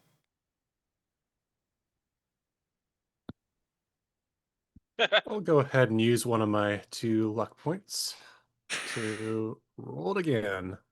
Roll it again. Even Oh, it's so close. You could have. Oh no, it was miles away. Yep. So you're sort of like looking at the shrine, etc. And Merrick, you feel a sort of like in your back, and you sort of like gaze over your shoulder, and there's a young girl there. She looks quite dirty. She's got like a pinafore dress on, and she seems to have really good shoes. If anything, the shoes seem to be out of place with the rest of her clothes, and she sort of like pokes you to get your attention, and as you turn around, she's looking down at the ground, and she's got one foot that she's scraping over the dusty streets, and she says, "What are you doing?" Me? I'm just accompanying my mates there. We're fairly new in town, right? And we're finding our way around. You know, we really could do with a guide. Someone to show you places. Someone to show us places, absolutely, yeah. That's what we need. We need someone who knows the city, who knows where things are, what things are, and what goes on in this town. She sort of like leans past you and sees Bartleby, and she says, he mended my shoes, he did. I noticed your shoes. They're very nice shoes, they are. He Yeah. does good work, our Bartleby. I'm hoping he can mend my brothers as well. Why? What's wrong with your brothers? And she reaches into what seems to be a pouch that is sewn on the inside of her dress. And she says, look, they're broken. They need fixing. Oh, your brother's shoes. I thought you wanted him to mend your brothers. Oh, no, just his shoes. I feel that I'm taking on Merrick's accent the more he talks. That's the problem with accents, isn't it? They do that. I'm just slowly blending in. Do you think he has... Oi. Bartleby, Yeah. Oh, hey, it's. I gather this- you've this been person. doing your charity thing with this young lady, and she's got a favour to ask of you. If mend you're my brother's not shoes? too busy. You mend my brother's shoes? I can mend your brother's shoes, but I do have a question for you. Shoes first. That's not polite. Shoes How you have first. to do this? Shoes How first, you have to do please. this is you have to make that's better. That's better. You have to make a deal. You have to say, of course I will answer your question, but first you will have to do something for me and fix the shoes. Say it like that. Fix shoes first. I'll take the shoes. Well, I suppose it's close. And as I'm holding the shoes, I'll ask her, what is the typical offering one would give at these shrines? And then I'll cast repair. Please make sure you rolled successfully on your folk magic. I still have 1 point of luck. Accidentally Fumble. disintegrates the shoes and the whole thing goes down the pan. Yeah, And I'll that's, spend the 2 points. Yeah, I you repair it, and she says, "Food." She looks at it and she says, "Fruit, food, things like that." Okay, that's exactly what I needed to hear. Confirmation. I hand the shoes back down to her. She says, "Are you a cobbler?"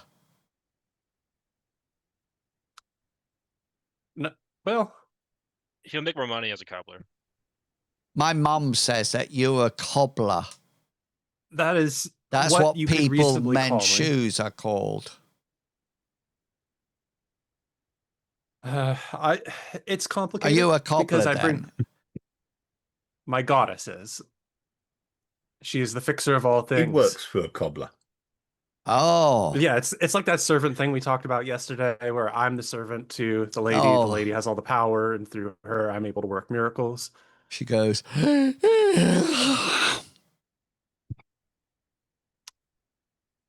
So Anyway, about slit what your- I was saying that we could do with a guide. Ta. If you know anybody who'd make a good guide, do send them our way. We're willing to pay. Where would you like to go? Somewhere where we can get some food to make an offering. Are you ill? He says to you, Cyrus. You look very poorly. Is this another endurance check?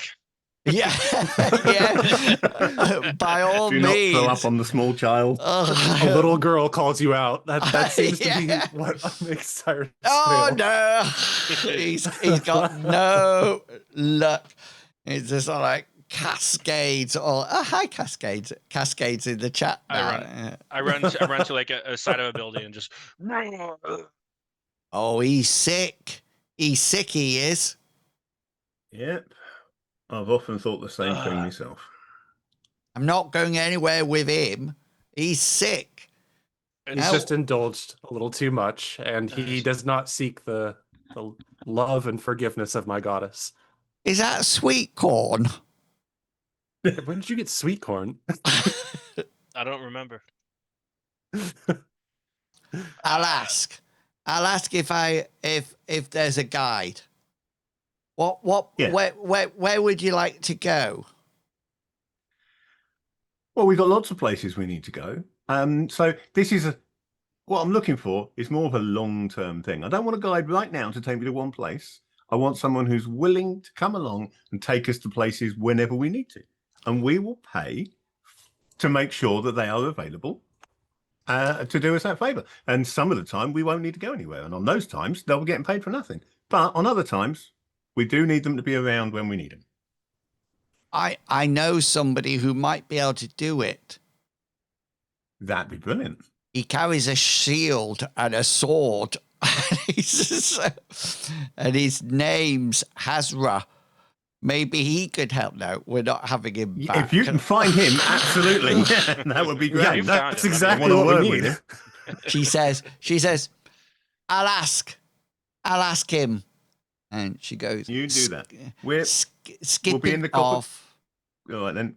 Yeah, you can shout after her. No, I'm not shouting. That would be... Well, as she goes, No, you say, no, I'm not we're in shouting the... As she leaves, Oh, you well, say, never mind. We're just going to have to keep coming back here so we can meet her. She says, I know where you are. And just sort of like, and yeah. she She is so a rag picker. What? Feels offensive to say out loud. But I agree with your assessment. I think she is one of them. She one of the circle, definitely. Sure. No idea. So I guess confirming that the shrine is now clean, and we should put an offering, but I don't think I have any spare food. And I don't want to go steal an apple from Well, the farmlands because then that's you know going to what bring we our could reputation. do is ignore all There of are these that, things called and then, markets.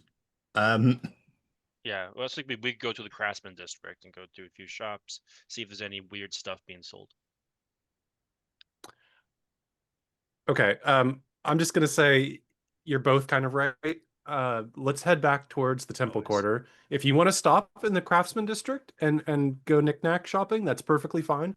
But I'm gonna go report back to Brother Caldos, and then I think we should try to find Annalise. If we're heading to the Temple Quarter, we've got to pass through the Merchants Quarter. So why don't we buy some food while we're there? There's not. And There's then no on the way food in back, Merchant's you Quarter. can make an offering. Just a whole bunch of douches Sounds saying good. how much they own things. So as you go through the crafts district, just to let you know, Cyrus, you do see the blacksmith shop, which is open for business. The blacksmith is there from last night, hammering away. The crafters district is probably the most busy. Not with people necessarily walking around, but people doing their trade, their crafts in their shops. All the shops have an open front and all consist of one room. You actually assume that people don't live in the crafters district. They live somewhere else, but then journey to it. When you get to the merchants' quarter, Cyrus, can you roll your passion, please? Hatred of merchants. You are really not happy with this bunch. You remember how nasty they are. You do see Tavern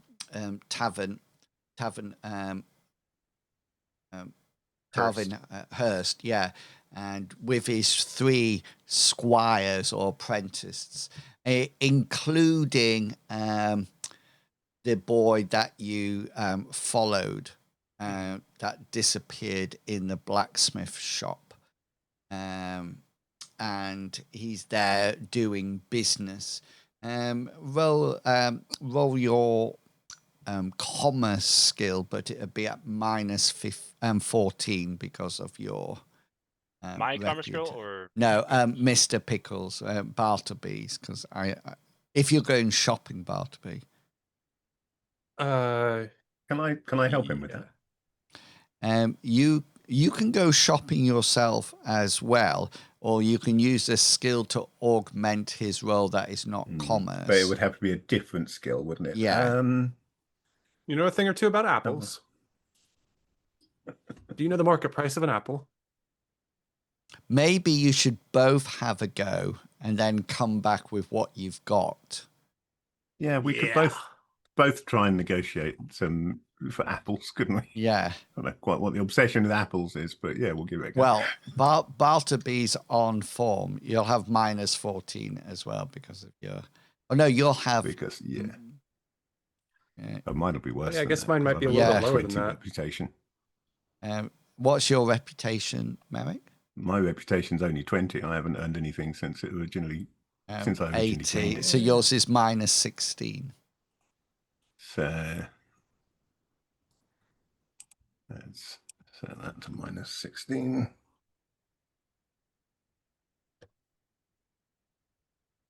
And then have a go The at some commerce. tension. Oh, you need to take and I forgot to reset my fatigue. Presumably no longer winded, having... Yeah, so that would still fail. Because the that high... would still fail anyway. Yeah. So you do go up to certain stalls to try to buy food, Merrick, and you sort of like say, so how much... I can't do your accent. How much is this? And they just say, not for sale. That's not for sale. Display only. And another person says, we don't sell Harbingers of Doom here. I don't want to buy an Harbinger of Doom. Go off with you. Go off you. But Bartleby, due to your smooth talking and your gentle face and maybe a bit of calming with your folk magic, you do manage to buy. You can buy 5 items. Okay, any 5 items that you want, but we need to know now what they are. I think that if I'm going to get 5 items, a nice apple, is my offering. Is this one of those lunch deals? Is it like an apple, sandwiches, a drink, packet of crisps?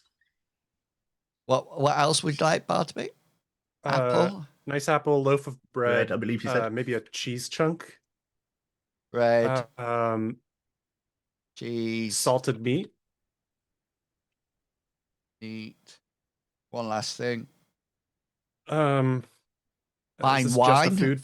Fine wine for Cyrus. Yes, that's a good idea. That's a great idea.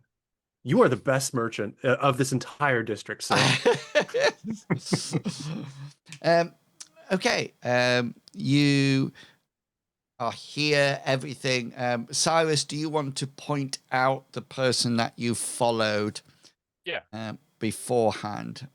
You sort of like point him out. He seems to be the least active of the 3 apprentices. They if anything, you're probably sure that he's just like a parchment holder.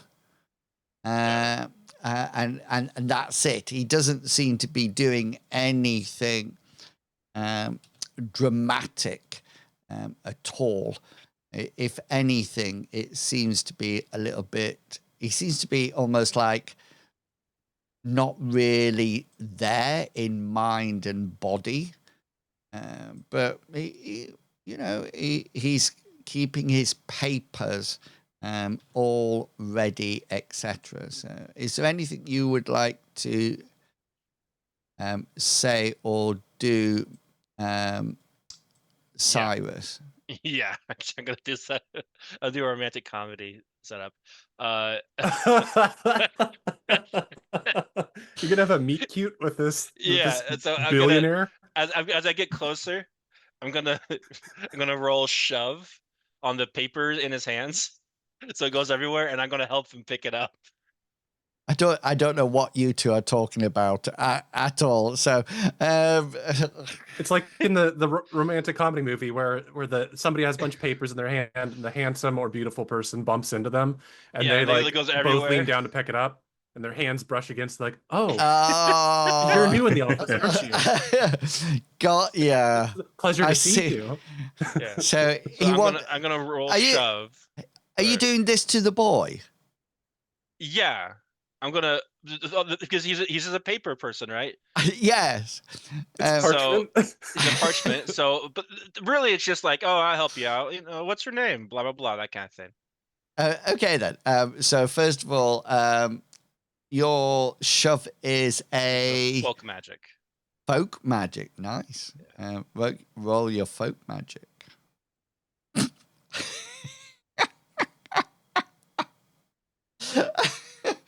You hear Cyrus muttering away, trying to cast a spell, but it's just all like goes. Pts. Have you been taking folk magic tips from Merrick? Yeah. Now, if you can roll it again, or you don't have any luck left, I don't think. No, I don't. You could roll it again. You can't take minutes, but you can roll it again, but it'll be a difficulty harder. The reason try I'm it. saying the Yeah. reason I'm saying that you can't take minutes because I see this as a spur of the moment opportunity. You know. Yeah, I get You'll it. lose track of him or something if you spend that long preparing. Yeah. But it works out. Oh. Yeah, and all of a sudden he's frantically holding all these parchments, and you go like that. And do you want to shove him or the parchment? The parchment's out of his hand.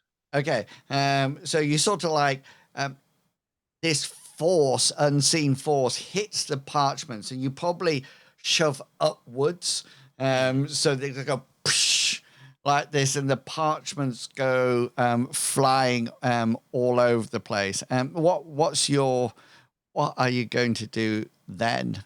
If it's Bartleby, I want to get Bartleby to help me out too.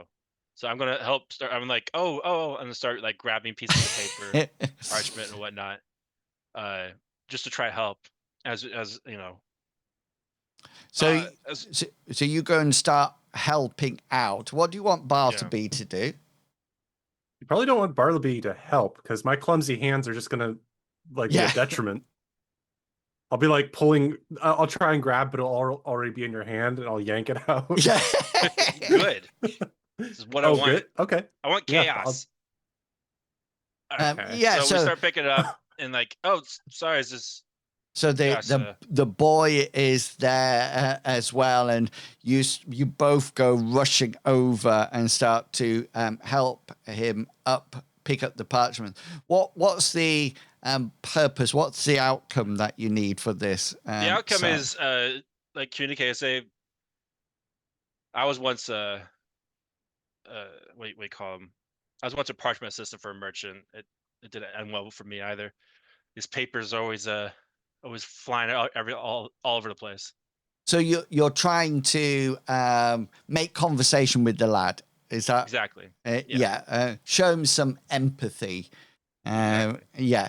Okay. So he's frantically picking things up left, right, and center. And the first thing that you notice is that Tarvin turns around and he just says, "Oh, you stupid boy," and just sort of like clips the boy over the top of his head, and the boy winces a bit, but carries on, and he sort of like looks at you, maybe a little bit of a tear in his eye, but obviously not wanting to cry or anything like that, and he sort of like takes the parchments and he says, "Thank you."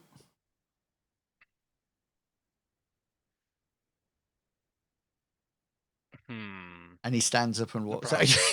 No. I'm like thinking. Don't miss your moment, really dude. Hey. Don't mind him. Merchants are the worst stain in this city. They were just parasites. I pass it to him.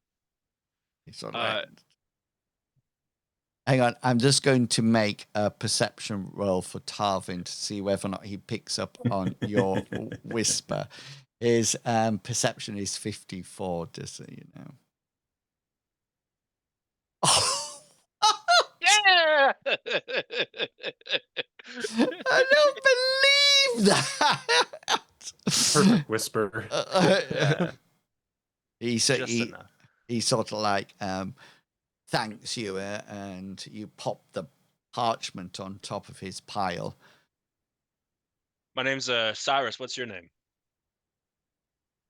He says, he sort of like looks over to Tavin, sorry, but he's busy in a transaction, a deal, and he says, Jack. That's it, Jack. All right. Well, nice to meet you, Jack. Good luck out there. You work for this guy? I assume he just hit you, so I assume so. He nods. He says, "You're Harbinger Doom, aren't you?" I don't know who gave us the moniker. I'm new to town.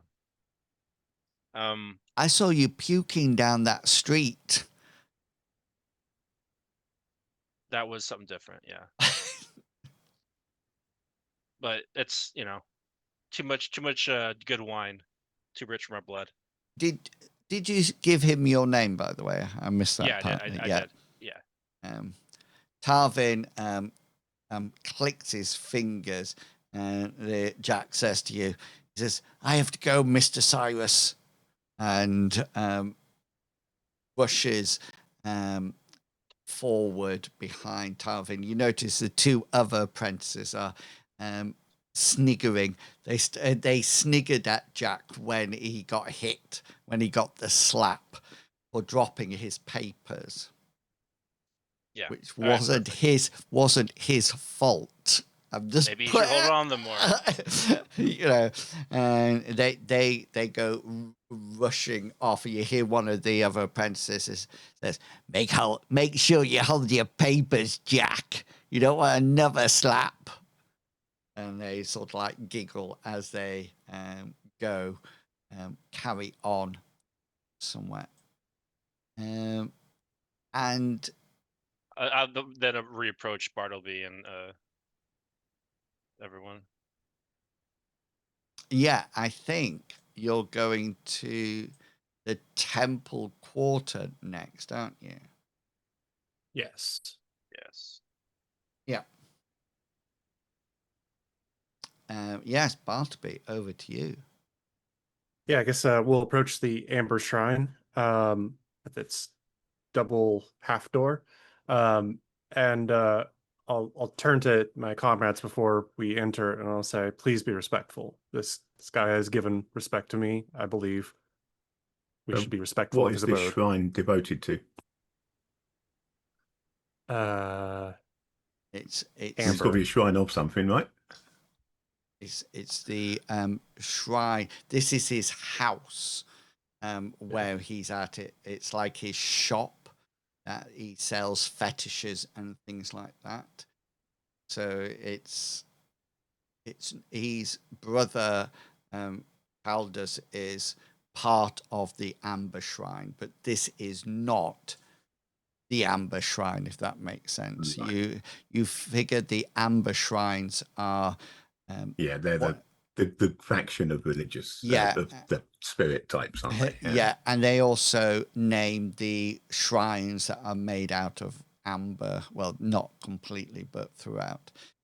Cyrus and Merrick, are you going into the shop with Bartleby or not? Before I decide whether I'm going in, I would like to surreptitiously take a look around and see if I think we are being watched, particularly by any small children. Watched or followed?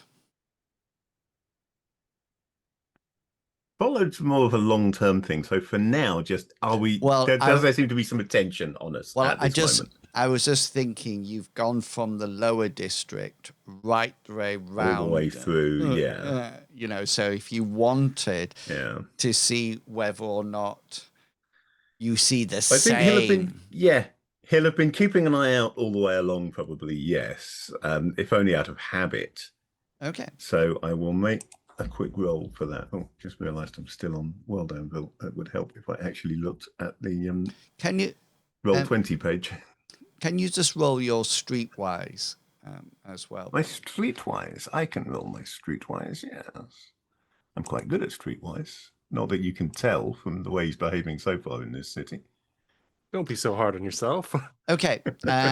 So have you got any luck left? Nope. Oh, I used it all when encountering darklings. because And I changing can't that donate my luck. changing that to a 4 Changing would that make to a it, 4 would have been quite good. Okay then. So Bartleby goes into the shop, and Cyrus and Merrick, just before you decide to go in or go out, Merrick, you have a quick look around, and you think you've been followed right the way round to this temple quarter. The reason you think you're being followed is that every time you look around, there seems to be 2 or 3 children playing in the street. It looked extremely strange in the merchants' quarter because there was no other children. No other kids there. Yeah, Yeah. just those ones. It's not the same children, though. No.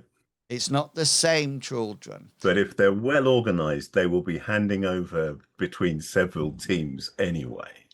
You're the So- rogue. You're the rogue. Yes, yes. You know what This it is how he'd do it. I'd have multiple teams, definitely.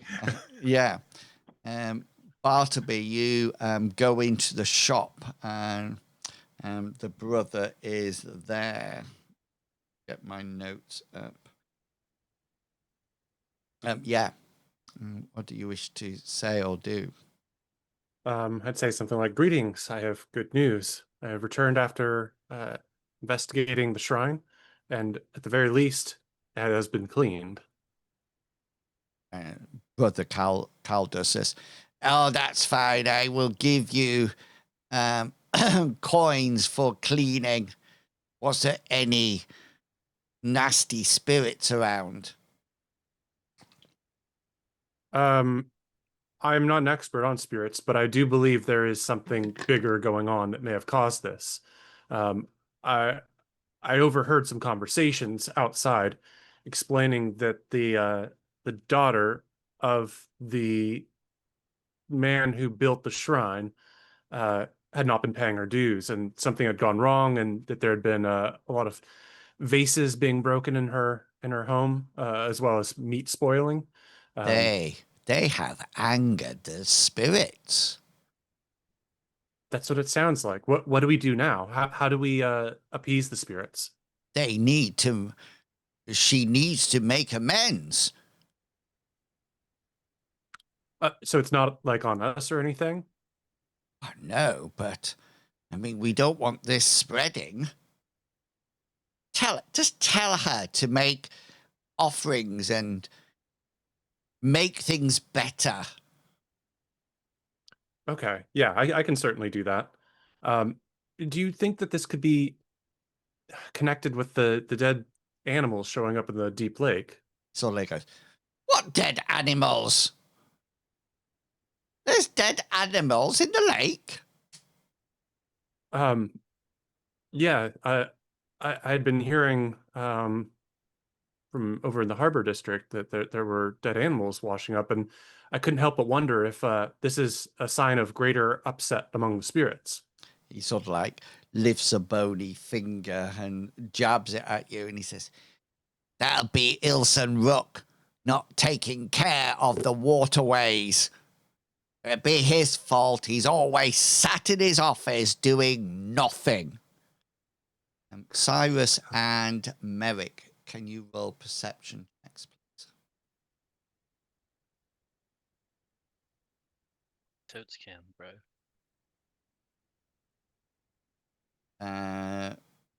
Merrick fails, but Hazra, Obviously paying too much attention to the kids.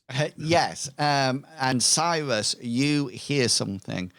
There seems to be a scream a commotion coming from your right. And as you look, let me just pop you onto a street map so you can see exactly where everything is. If I can find the map. There it is. Right. Can you see the map? Yeah. So this is the house where Bartleby is, and you're here and Merrick's here, and it's coming from straight north on the map up to the top. And you look up there, and this place is the Temple District. So there's lots of people paying their respects, etc., very finely dressed or in mourning clothes. And what seems to be coming down the street towards you is what can only be described as a out of control wagon that is being pulled by two black horses. And you can see there's like a flatbed wagon that seems to have some kind of wooden coffin on the back. The horses look quite wild, and they're charging down towards you. You can notice that as they charge, two ladies come out of this passageway. They seem to be complaining about some vomit that was left on the floor down there. And they're sort of like coming out, they're busy talking to each other, and the wagon's going that way. And we'll leave it there for this week. See or not. And we can come back next week to see the wild wagon and what's happening. We leave it as Cyrus is looking around for a phone box that he can jump into to change into his superheroic identity. Yeah, or some revolving doors that he can just... Yes. Okay. Thank you very much, everybody who came along. Thank you to both people in Twitch and in YouTube who are supporting the stream. Mr. Pickles, have you made any progress with your podcast? No. Mr. Pickles, will you ever make any or is it just not worth asking now? There's definitely the possibility coming up, but it's you have been saying that for quite a while. I'll let you guys know when there's some updates, but until then, you can't find me anywhere. We can't find you anywhere. Okay, nor new. We will. That's absolutely fine. Fish Not Fish, are you streaming Mapper Monday this week? Well, yes. Everybody watching should definitely follow Leashing Barguests, my Tabletop Games Twitch channel, because on Monday I will be doing a Mapper Monday stream, although I'm not sure what time, because Sunday I'm working an extra night on Sunday, so I will have been full of a talk all night until about 7. So then I'm not sure quite when I'll be actually around to stream it, but I will be doing a Mapper Monday on Monday. And then on Tuesday on the same channel is this month's episode, I say this month's, technically next month's episode of Echoes of Legend, the Obsession actual play that I am running on that system, where, since I'm fairly certain that none of my players are in chat, I can reveal the little spoiler that if all goes according to plan, they may get their first proper fight on Tuesday. Oh, so that'll be interesting to see. That sounds excellent. Cascade says thank you, everyone. And Darthian says thanks for the adventure. I will be streaming again tomorrow at 12:30. More Elder Scrolls Online, followed by being blasted by radiation in Fallout 76. And then we'll see whether or not I carry on learning Mythras, a couple of videos for that throughout the week. Okay, I've put the link to the free fanzine that comes out on the 1st of every month. You can either get it from the website or you can subscribe to it and it'll come straight to your inbox, and there's nothing else coming with it, so don't worry about that. I've also put on my webpage that leads to a whole load of GM resources and ideas, etc. And also, if you're interested in the campaign toolkits, then these are available free as parts of the Rune Adept tier on YouTube. If you would like to get them, but you don't want to become a member, then just to let you know, once I've got 4, I'm going to bundle them together and they'll be on the digital download shop. And finally, before I go, or we go, we have to go to the person with impeccable taste, Captain Kangaroo. What can we expect from the from you this following week? So you make me nervous. I'm nervous now. Well, unfortunately, some bad news. Apparently, everyone knows I'm gonna celebrate my 250th day celebration of my OnlyFans, and there's gonna be a lot of different songs and artists and musicians coming out to play for it, but Oh, they're all Lord. decided to back out. I'm talking like the Folksman, Crucial Taunt, Vanilla Ice, all these like real sounding people, but they all decided to back out last minute, so I'm gonna have to probably just do it myself. I'm just gonna be a big celebration. I need to, of course, all proceeds will go to me learning how to sing, play instruments, and have stage presence. But I feel like I think if, with your money, I can at least make it seem worth your money for me. Thank you. Sounds absolutely fantastic. I hope you enjoy performing with the fellow artists. Okay. Yeah. Vanilla Ice. Somebody said, Vanilla Ice, what a letdown he is. What did it? This is a political joke we have today with Mr. Sergeant Joey. Is it now, not Captain Kangaroo? Sergeant Joey, yeah. Okay. I got been demoted demoted. recently. I'll just duck as it all goes over my head as usual. Yeah, thank you so much for all the support you have given us. We'll see you all next week. Until then, it's goodbye from me. Goodbye. And it's goodbye from them. Say goodbye. Goodbye. Bye. Thank You're you. what now? It's me and your mother. We're gonna be proud of you regardless. You're muted. You're muted. I am not taking